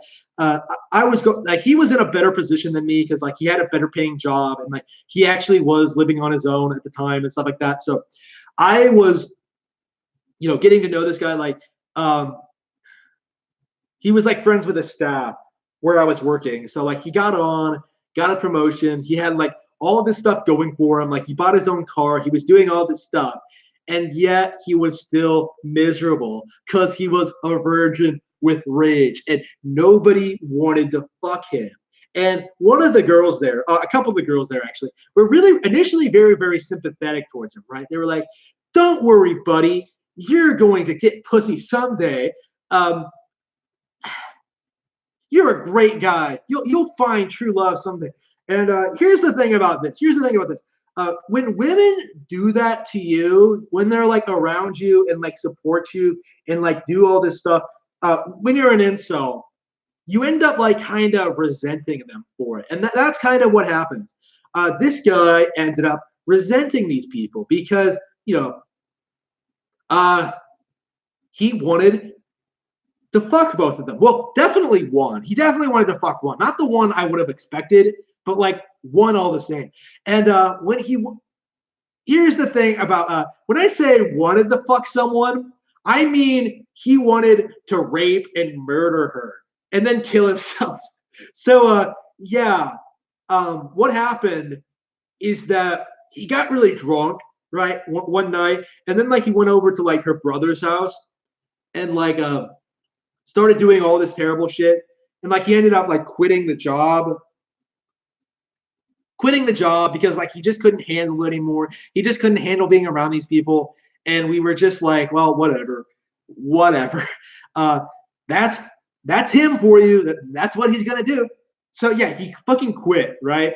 He did all this stuff, left in a huff, out of nowhere, completely fucked himself over financially because like he needed the job to survive and things like this. Like he threw away this golden opportunity because he didn't want to work there anymore, right? And as time goes on, like somewhat normally for a while, we move on, and then suddenly a bombshell drops, right? One of the girls discovers that he hacked into her computer stole personal photos, and left threatening messages about how he was going to like rape and murder her, essentially. Like, he like went into her computer and like wrote all these elaborate fantasies about how he was like going to rape and murder her and then kill himself. And like,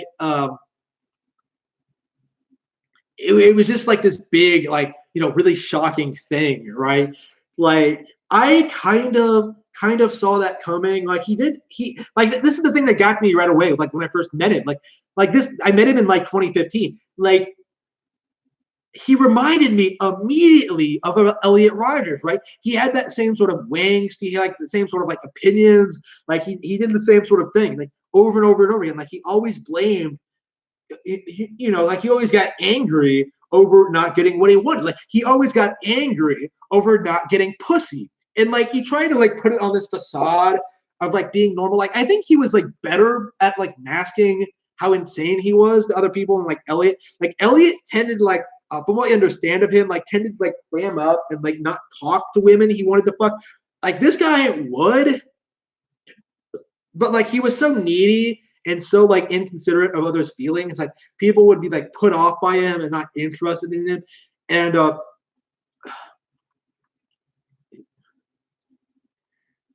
And like, so it like evolved into this. And I don't know what he's doing now. Like, I've been so curious. Like, I've been wondering if I'll ever see him again. Because like, I don't deal. I was wondering whether he would come back with like a gun or something and start shooting people up. Like, I was honestly like prepared for it. I was like training for it. Like, I was like, no, but no, it never happened. He was too much of a pussy. Like, again, he's not exactly the same as Elliot, but like, the same sort of problems, Yeah, so yeah, that's my experience with like a Persona fan. Like, that's my opinion of them as a stereotype, right? That the stereotypical Persona fan, like fucking maladjusted people who don't have like real friends, who like desperately project onto like the Persona protagonist, where like every girl wants to fuck you. And I've talked about this, like, I don't like that sort of like setup. Like, I talked about like how weird it is, how like the girls walk you home like after your first date. Like, that's weird, isn't it? Like, you don't do anything to like get their attention or like to get them to like you. You just sort of like exist, right? It's just I don't know. Like, it's just blatant wish fulfillment, and I kind of hate it. Like, I really do. I don't think it. I don't think it works that well. Whew.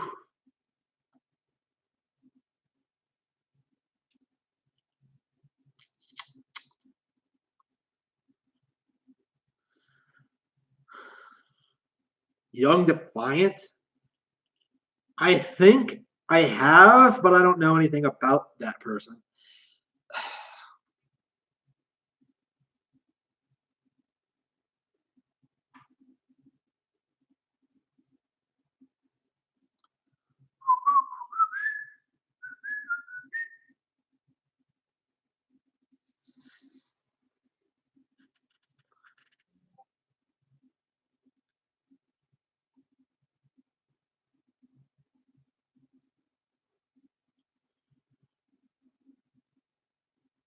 Yeah, I've been streaming for a while now, just under 2 hours.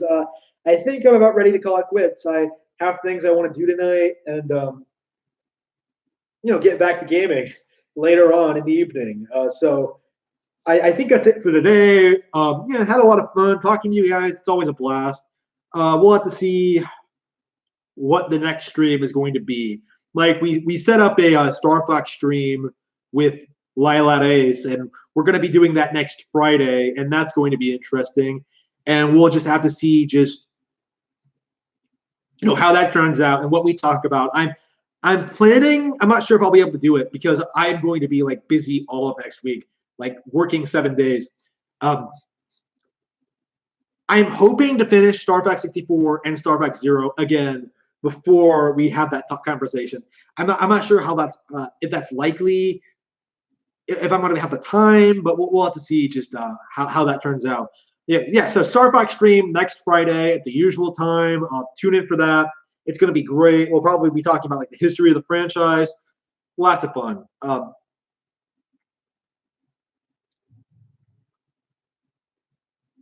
You know what? Let's look up Young Defiant because you bring him up, and I'll look at weird YouTubers if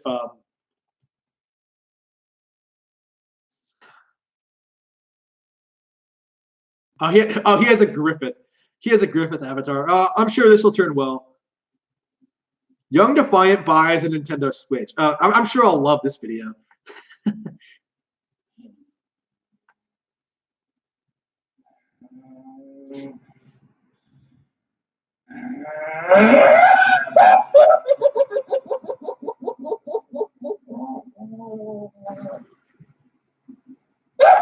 How can you hear the noise?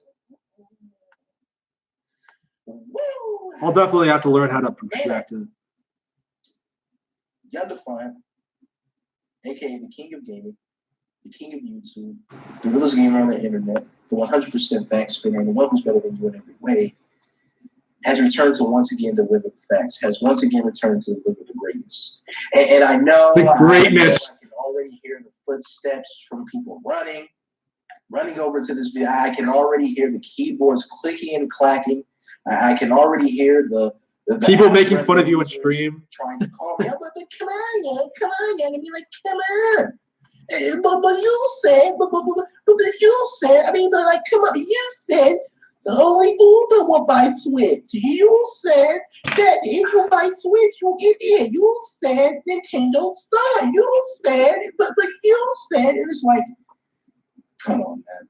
See, you losers are going to have to understand something. I'm on such a higher level than you. It's ridiculous. I'm on a level you will never be able to reach. I'm the king of gaming for a reason. I'm the realest gamer of all time for a reason. Okay. You will never be able to understand the creative genius that goes into my psyche. You will never be able to understand the creative thought process that goes on in my brain. Yeah, if someone brags about being creative, they probably aren't. You people are low-level individuals, and I'm a high-level thinker. I'm a high-level entity. He's a high-level NPC. Yeah, I'm a high-level being. I think this guy is a troll, to be honest with you. I don't think he's being serious. Very intellectual individual. So please just stay in your lane, man.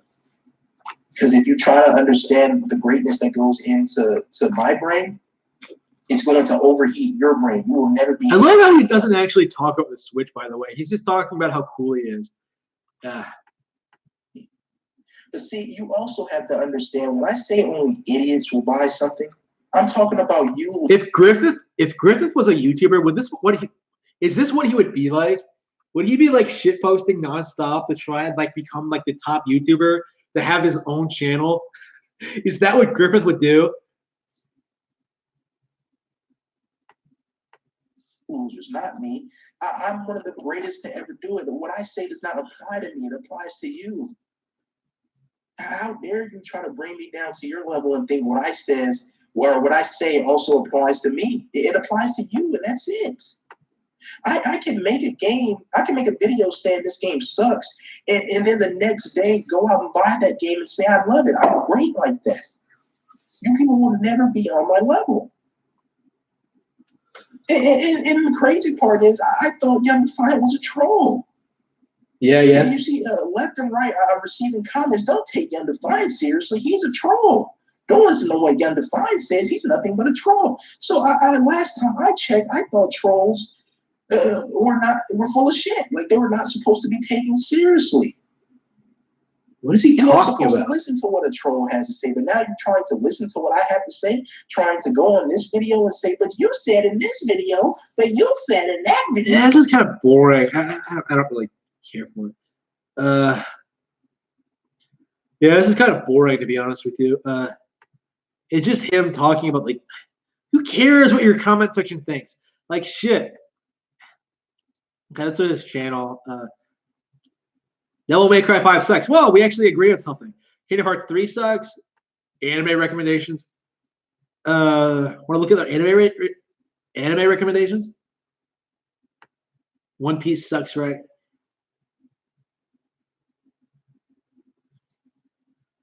Yeah, this is clearly a troll account.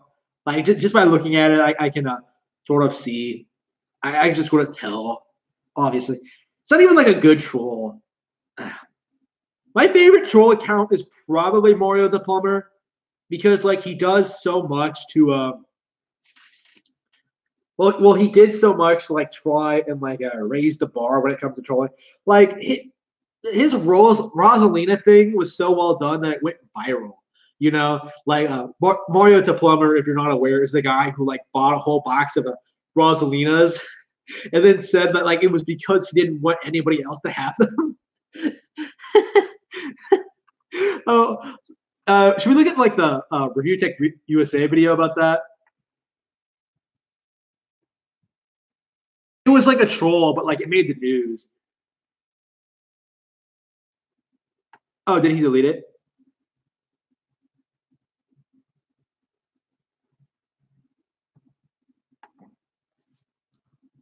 Why does Pat the NES pal come up? Okay. Okay. Rosalina amiibo guy. Well, I guess we can look at the original fucking upload.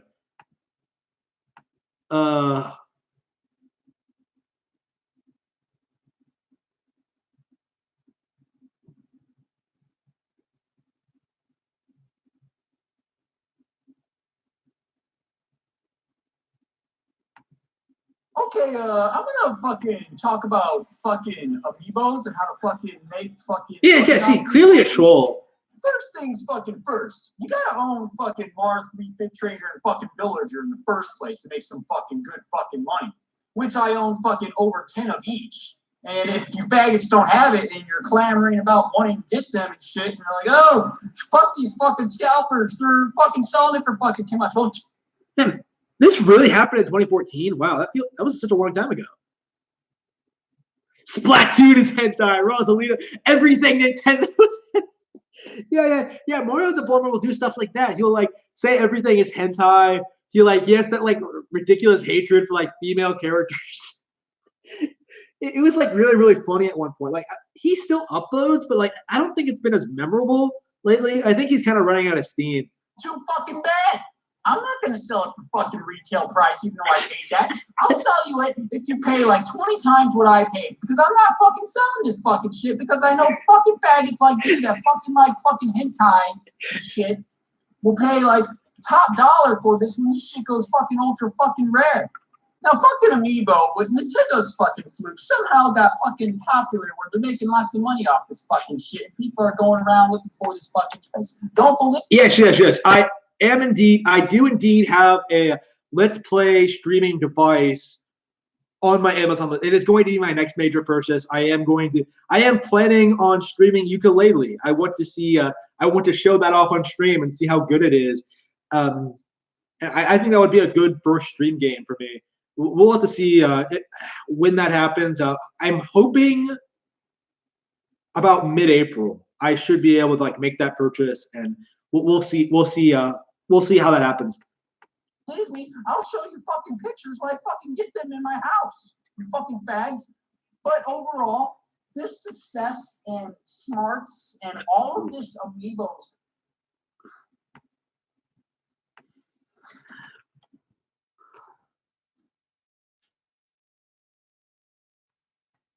Did Review Tech USA remove that video? Because I don't see it on here. It's weird. I'm specifically looking for it where he talks about it, but I don't see it. Like, I guess we can look at the Pat the NES one, but like, fuck Pat the NES, but. What is he hater? Well, not that Review Tech USA is much better, but Review Tech USA didn't defend fucking Diablo Immortal. Just okay. Why? Because a man bought 100 Rosalina amiibos just so fans couldn't fucking have them. It's like a guy who lubes up with ketchup and fists himself for fun on a weekend night. I mean, literally, the guy has bought 100 Rosalina amiibo figures. He did so by using addresses of his friends and family. So his friends and family are assholes too. They just don't know what he's doing. Were they complicit? Or Yeah. I mean, they don't really. Who knows what they know? And I mean, the only evidence that this has actually happened is a couple of pictures of amiibo piles with him giving like the middle finger. But he says he plans on doing it for future characters too that he doesn't like. And to read him talk about it, I mean, he just sounds like a basement dwelling fucking scum fuck. He's obviously socially and or mentally disturbed, obviously, to do this. Yeah. I guess his online moniker is Nintendo Nuggets.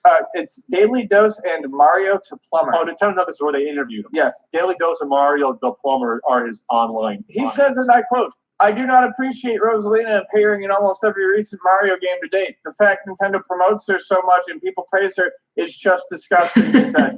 Daily Dose continued, "I hate her fans too. I know for a fact her amiibo will be among the most popular, just like blah, blah, blah, shit character designs." He also says that he's going to buy Lucina Palutena, Robin, and Zero Suit Samus in the hundreds so that fans can't get them, which leads me to believe that it's not just Nintendo. It's not just Rosalina. It seems like he has a problem with women as well. I'm just gonna point out, who's Palutena? I don't know that one. the princess from fucking Kid Icarus. Okay.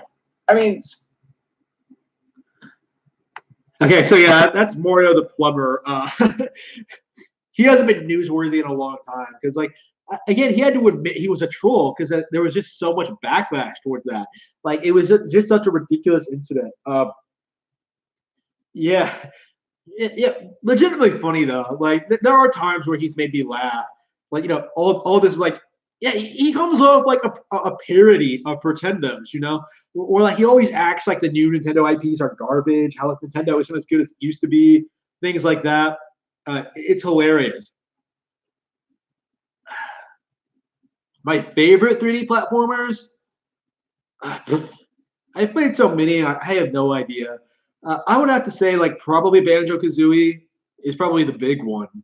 I don't like Tooie nearly as much. I actually have never finished that one.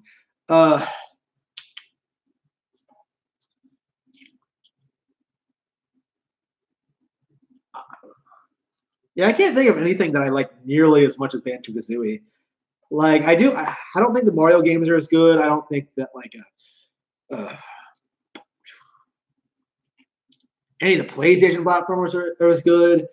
Donkey Kong 64 isn't as good. Yeah. Oh, the modern AVGN episodes? Yeah. People love saying they're like not as good, that they've declined in quality, but I find them to be, you know, pretty entertaining. Like, I think they're a lot better than they were around the 100 episode mark, where like he was working on the movie or whatever, doing that. Yeah, I've been pretty pleased with his newer stuff. I kind of do feel that like he's kind of getting into territory where he doesn't have as much nostalgia for this certain stuff. So I don't know. Maybe the quality might decline someday in the future, but I'm not sure. I don't know. Maybe he doesn't need nostalgia for everything he plays, right? Like, I think he's doing a great job of, like, you know, putting content out there and like keeping it amusing. You know, like what was his last video he uploaded? Like, I saw it the other day. Yeah, gaming magazines. Like, that was a fun view. I liked it. Better controls. What's weird about Donkey Kong 64's controls? Yeah. The old ones were like YouTube classics. Like, no one was doing anything like that back then. Now it's like sort of like played out an old hat. Like, it's still good, but like it's not the fresh new thing anymore. And that's why people like are kind of thinking that it's not as good. It's sort of like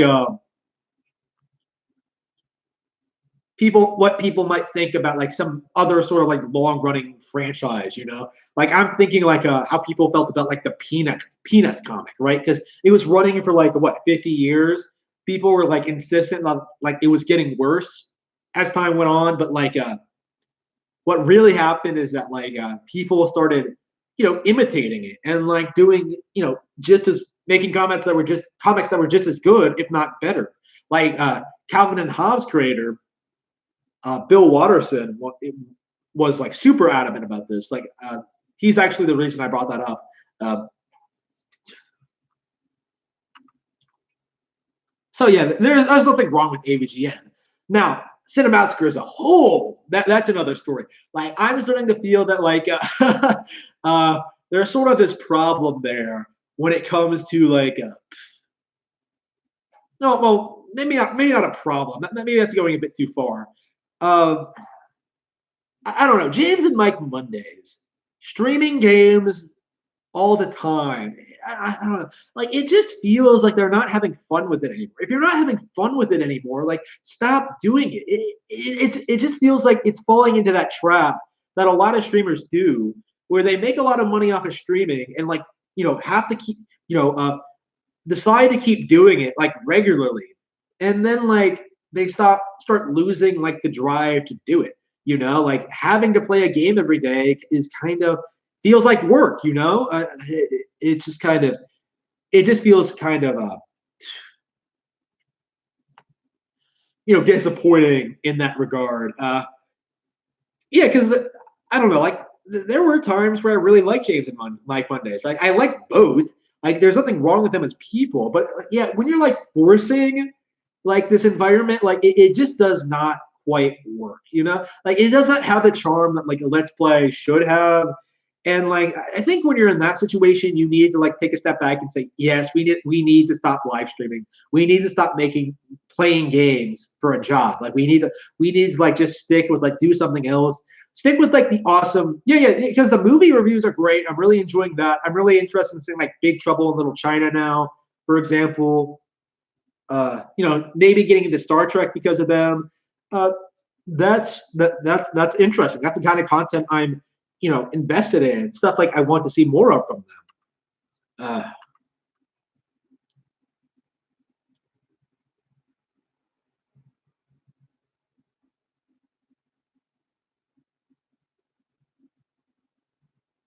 Yeah, Rings of Redemption is like a particularly extreme example.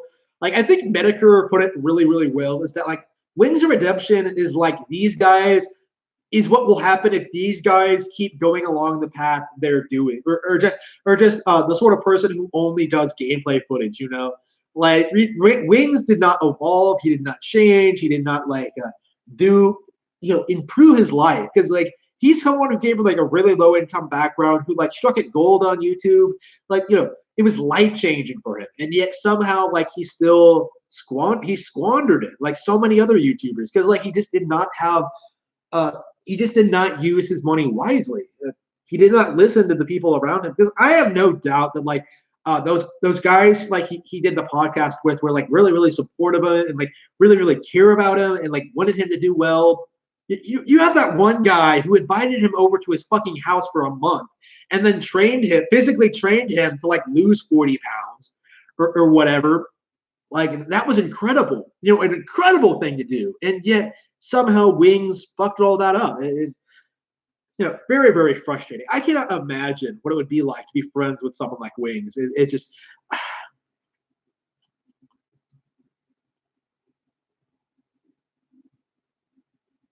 Astral Chain looks great. You can't tell me otherwise. Irate Gamer actually still updates videos. Bizarrely enough, he's still active. He's changed his channel name. He's different now. He's not irate anymore. He's more like it's like if the angry video game nerd changed himself to be like the happy video game nerd. Like it's sort of like that. Like he still has like that very typical irate gamer isms, with like the whole not knowing what the fuck he's talking about. But I don't know, man. I don't know, man. Like it seems like he's not as he doesn't seem to have that rivalry with James anymore. Like that was like the main thing I had against him. Like he was shitting on AVGN for like no reason with the whole like I don't even fucking know. I don't know, like classic IG is a blast to watch because he's so terrible, it becomes hilarious. Especially like if you're aware of like everything he does in the videos to like make the game seem worse than they are. So like he plays all these classic games, right? Like Super Mario Bros. 2 comes to mind, and like he makes them out to be terrible. So like in the Super Mario Bros. 2 video, he'll like he'll like pretend that he'll like make up all these like nonsense complaints about it. And I just find it hilarious because it's just so awful, so bad. Like definitive, like that is like top tier. So bad it's good YouTube. I swear.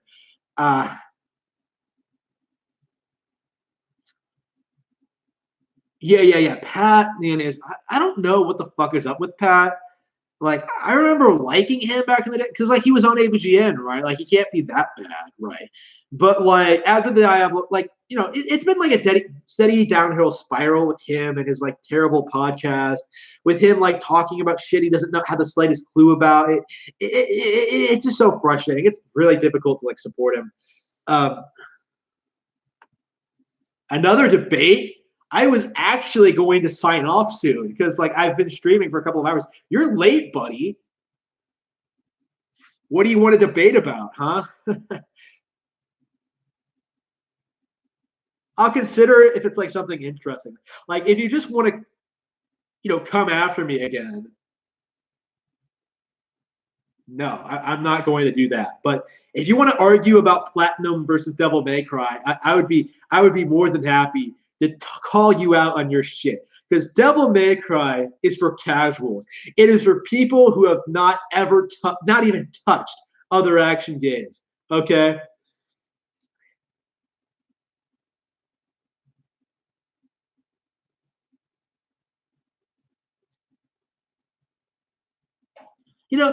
I'm praising Bayonetta 1 when I talk about how much better Bayonetta is than Devil May Cry. I'm not talking about Bayonetta 2. I'm talking about Bayonetta 1, which is a multi-plat and originally came out on Xbox 360 and PlayStation 3. The PlayStation 3 port is so terrible that like the Xbox 360 might as well be an exclusive. But this isn't like a Nintendo thing, okay? Bayonetta is just better.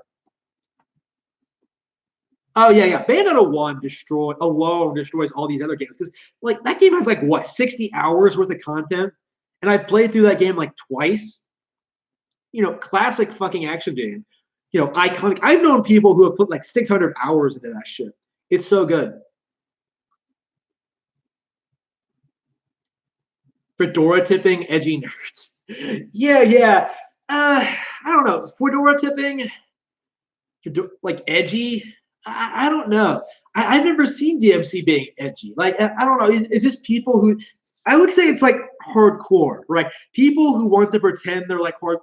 I compare it to like Dark Souls, right? Where everybody goes on about how they're so hard and how they're like such hardcore gamers for being able to clear this amazingly difficult game. I don't know. It seems like a status symbol for me personally. Yeah.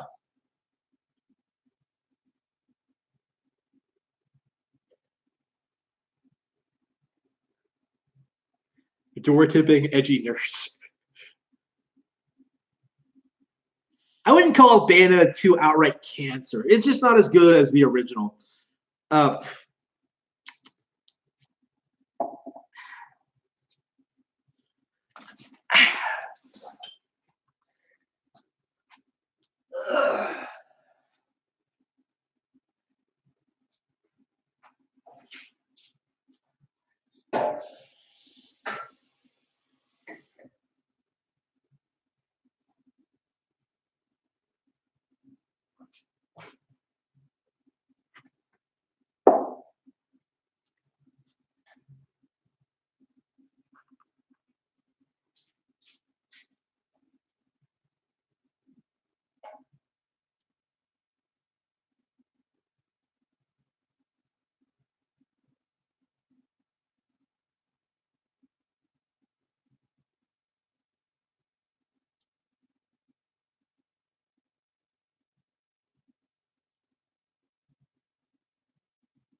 What video? I didn't see a video.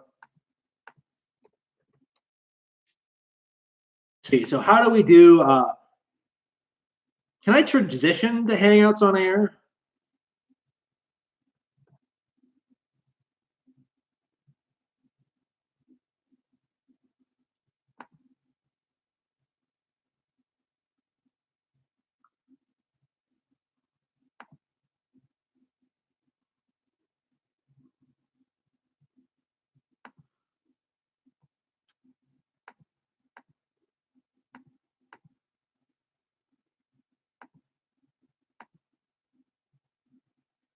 Let's see, I think this is how you do it.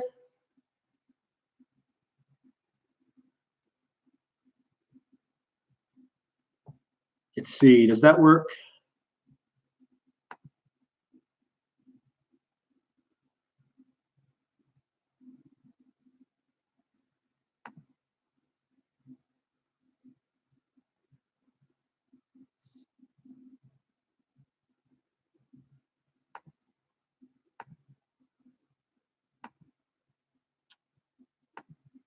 Oh, oops, yeah.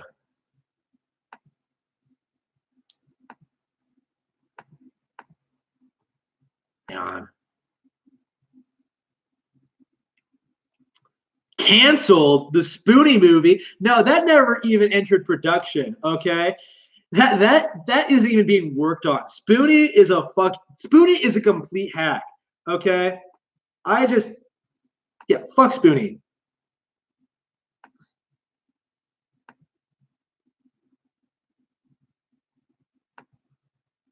Let's see here. Wait.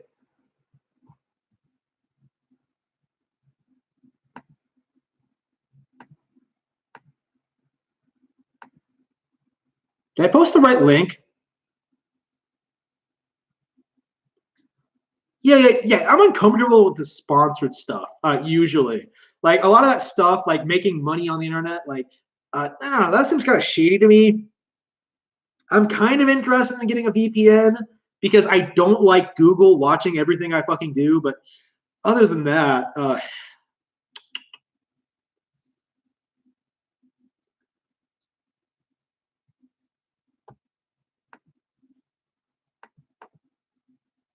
oops, shit.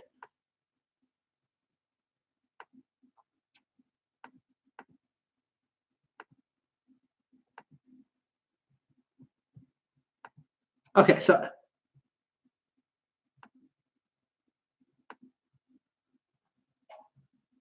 yeah, is that link correct? Is that working? All right.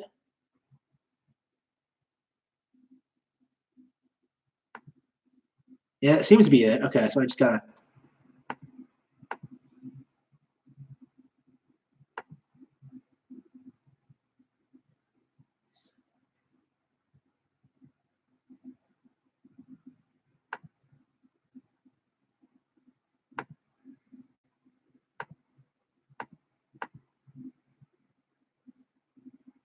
NPC movie. Like, I'm actually watching his all-time favorite movie right now. It's a mad world, and I really love it. Like, I think he has great taste. I don't know what you. I don't know. That's just my opinion, though. I'm not like super into film, so I couldn't really say. I mean, and he shit on Ghostbusters 2016 before it was cool to do so. So yeah, I have a lot of respect for James.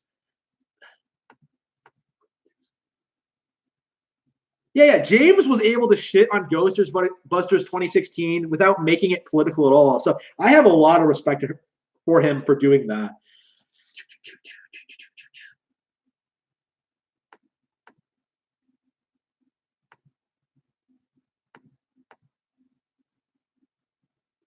Is Jacob still here? I thought he wanted to debate me.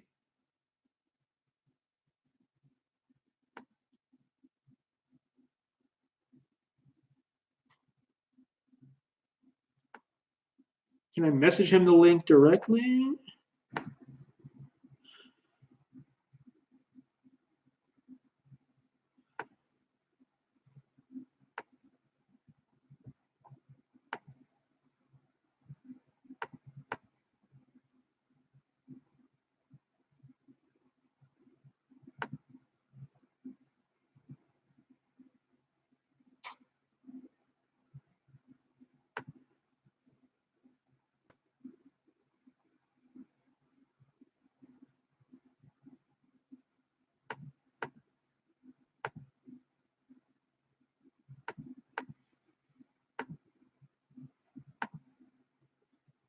Wait, did he just come on here, say he wanted to debate me, and then fucked off? Did he think I wasn't gonna go for it? What a fucking bitch! Holy shit!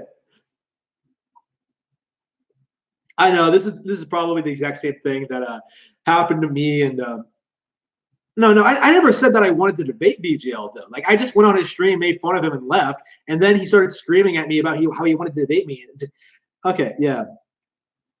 Yeah, what a fucking but who comes onto a stream, says they want to debate you, and then leaves? What's the deal with that? Like I have my chat open now. Yeah, we might as well like experiment with this just to see how it works. So okay, he's back. Yeah, I definitely want to experiment with how to put Google Hangouts on air because yeah, it's so unintuitive. I don't really.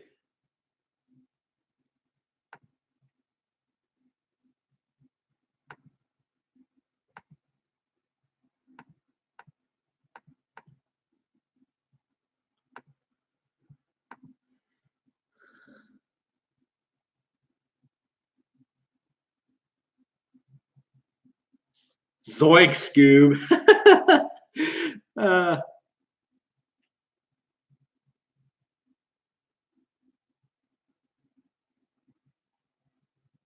Yeah. I have a Discord, and VGL has been coming on there under an alias. So like, watch what we're talking about on there.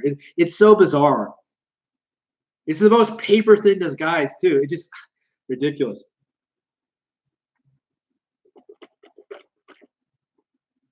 Yeah, I don't know what happened with VGL. Because like he was talking about all this mad shit about how like he wrecked me in that debate and how terrible I am and like how Nintendo sucks and stuff like that. And then suddenly he was like, I'm not gonna deal with Harmon anymore. I don't want anything to do. Like, what the fuck is he doing? And he's like still stalking me in spite of like his public statements. I don't understand that at all. I have no idea what's going on with that. Because like I haven't done anything to him since the debate. Like I think the most I did was post on his video with our debate, like with the full stream. Like I just pointed out that like I had the whole thing up and people wanted to see it, and that's fine. Jacob, are we going to debate or not? I don't have a ton of time, so I really do need to.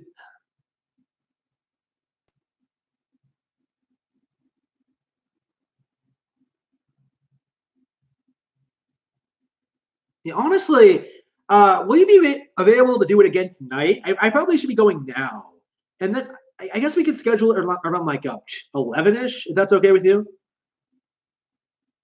3 hours from now, I should say. I'm not sure what time zone you're in.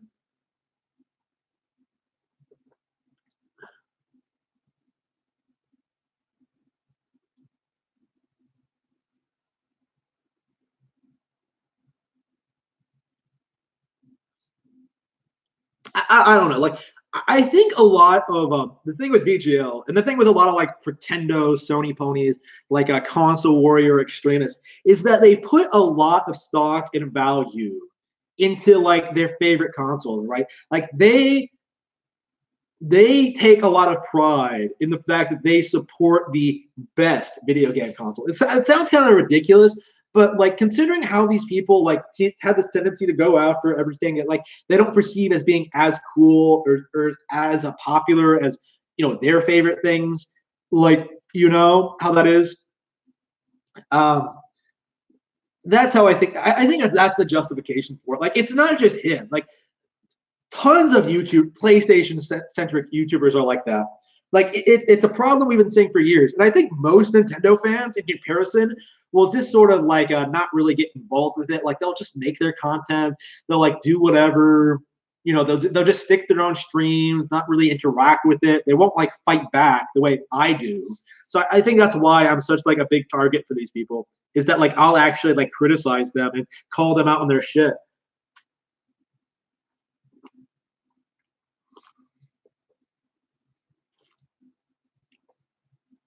Oh, where should I send it to? I posted the link in the chat. Let's see. You're not my. Hang on. Would this work? How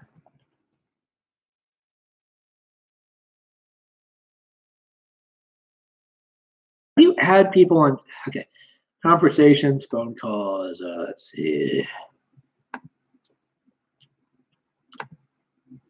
Can I direct message you? Then shit. I can just post a link in the chat again, or you could just scroll up.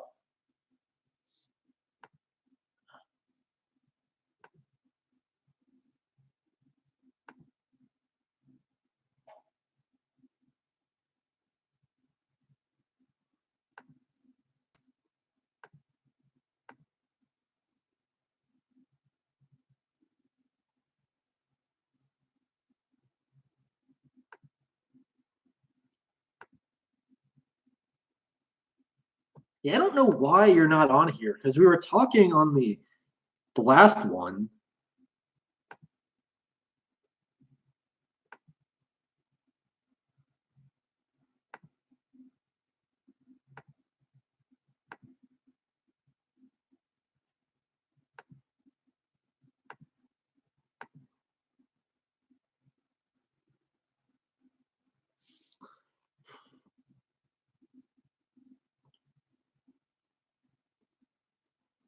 Yeah, the console war is kind of pointless when you get right down to it. Like, who really cares, really?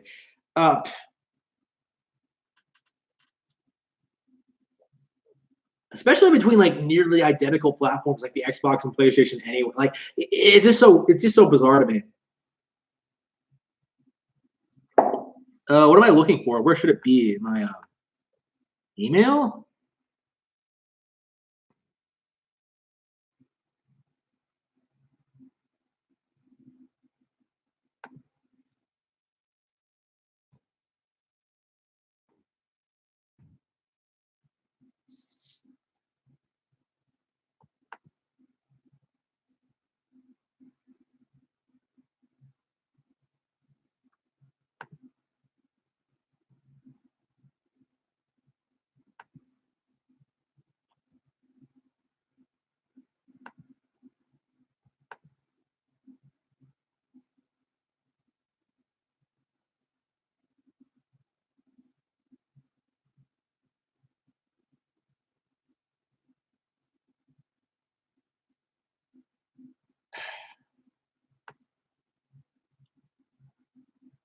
Let me see here.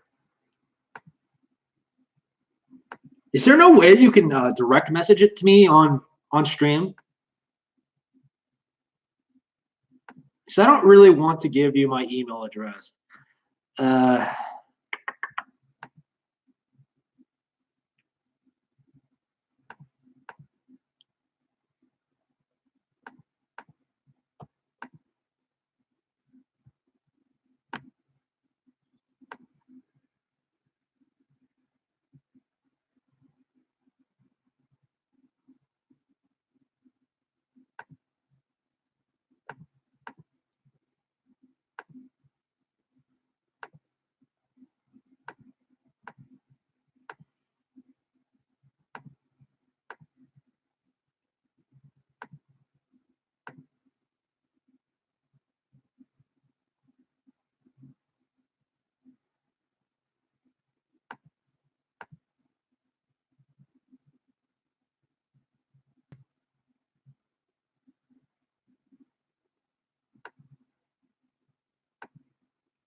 Huh.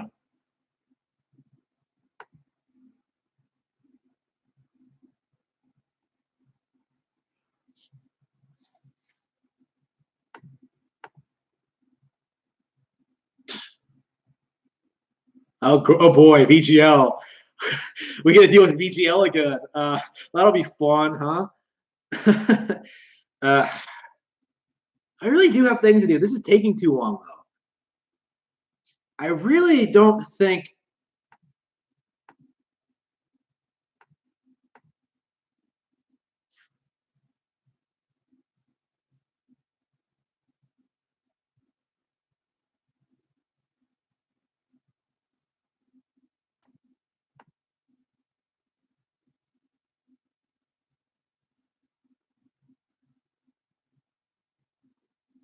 Yeah. I really do have things to do. Can we schedule this for later in the night? I could do this around 11ish probably. Like I just need to run some errands. I have some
Yeah, is that why he's not clicking on the link I'm posting? Is because he doesn't want like people on my side to come into the chat and like argue with him and VGL?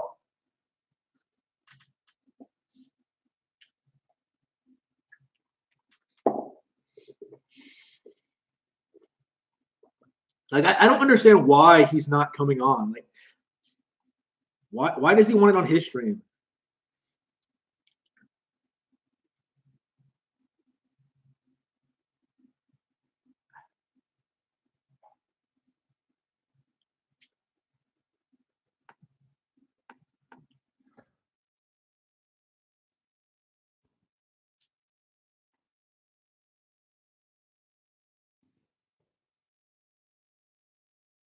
Let's see here.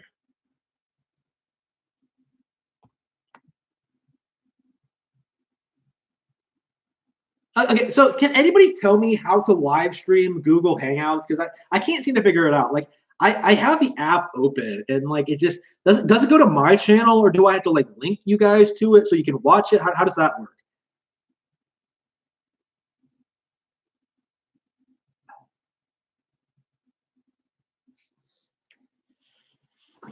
Okay.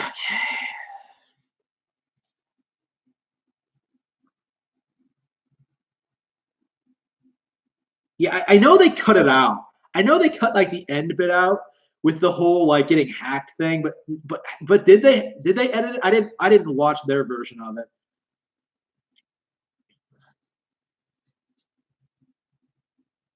I'm not giving you my email address.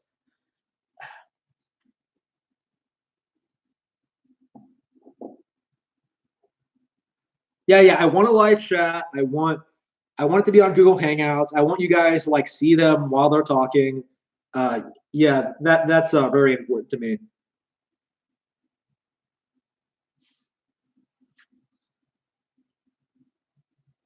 Who's coming in, by the way? I'm not even doing anything.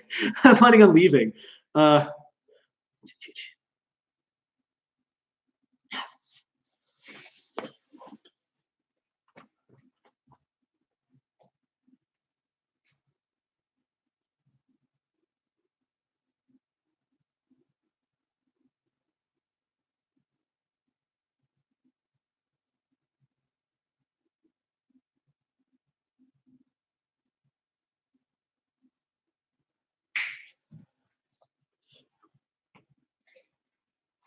I don't follow you on Twitter, dude.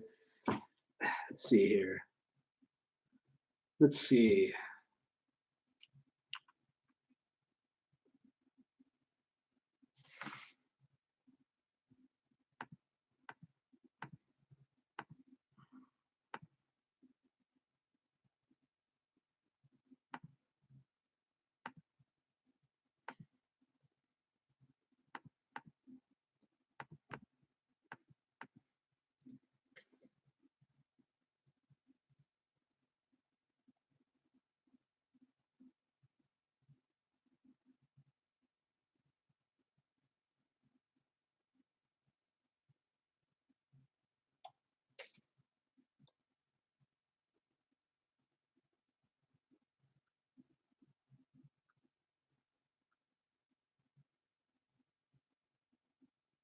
That's not you, is it?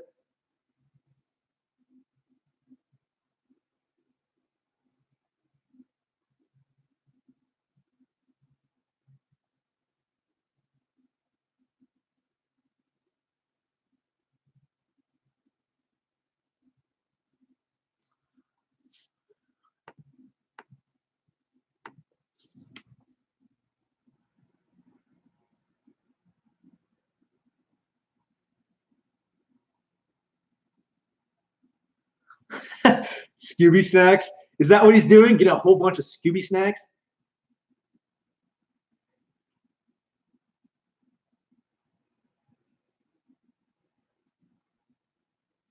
No, I've posted the link in the chat. You've always had the capacity to click it and come in. I don't understand why you're not doing that.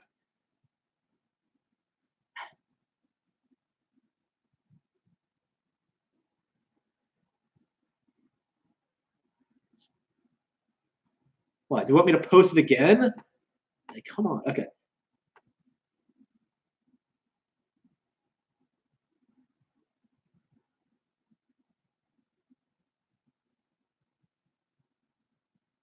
Yeah, I clicked it on myself. It's a good link.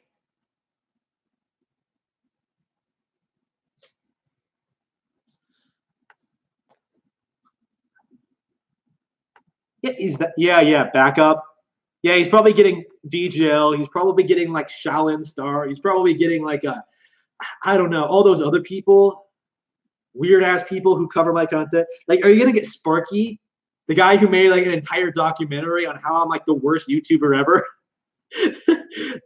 Oh.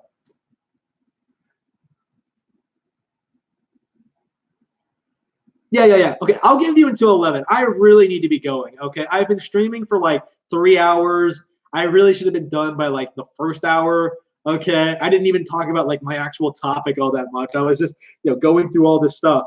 But yeah, I have stuff I need to do. So yeah.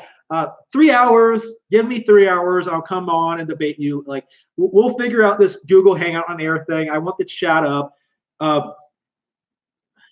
Yeah. Ultra Instinct Shaggy, this is not.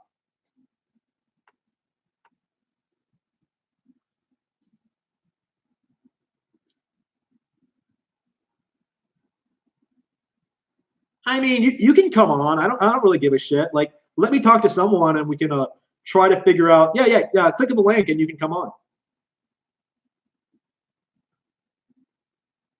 Yeah, I'll take anyone to come on and like at least work this out and see.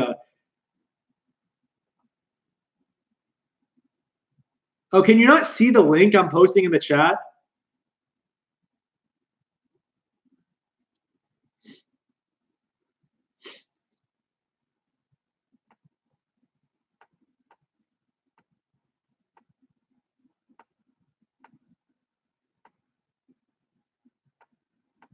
Yeah, I'll let you guys take care of this guy, and I'll just, go out and do stuff.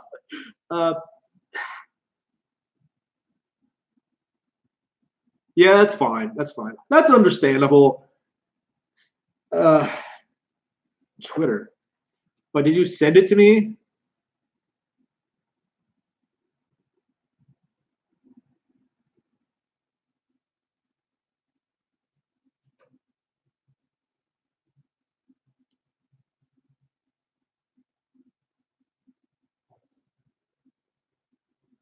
Yeah. He keeps asking for my email address. Like I get the impression they're trying to dox me, but I mean that wouldn't work even if I did. Oh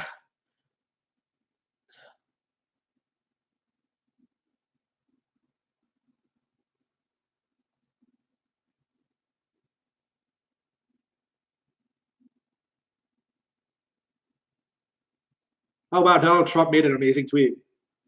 As usual. Liked and retweeted. Yeah, I don't see any like.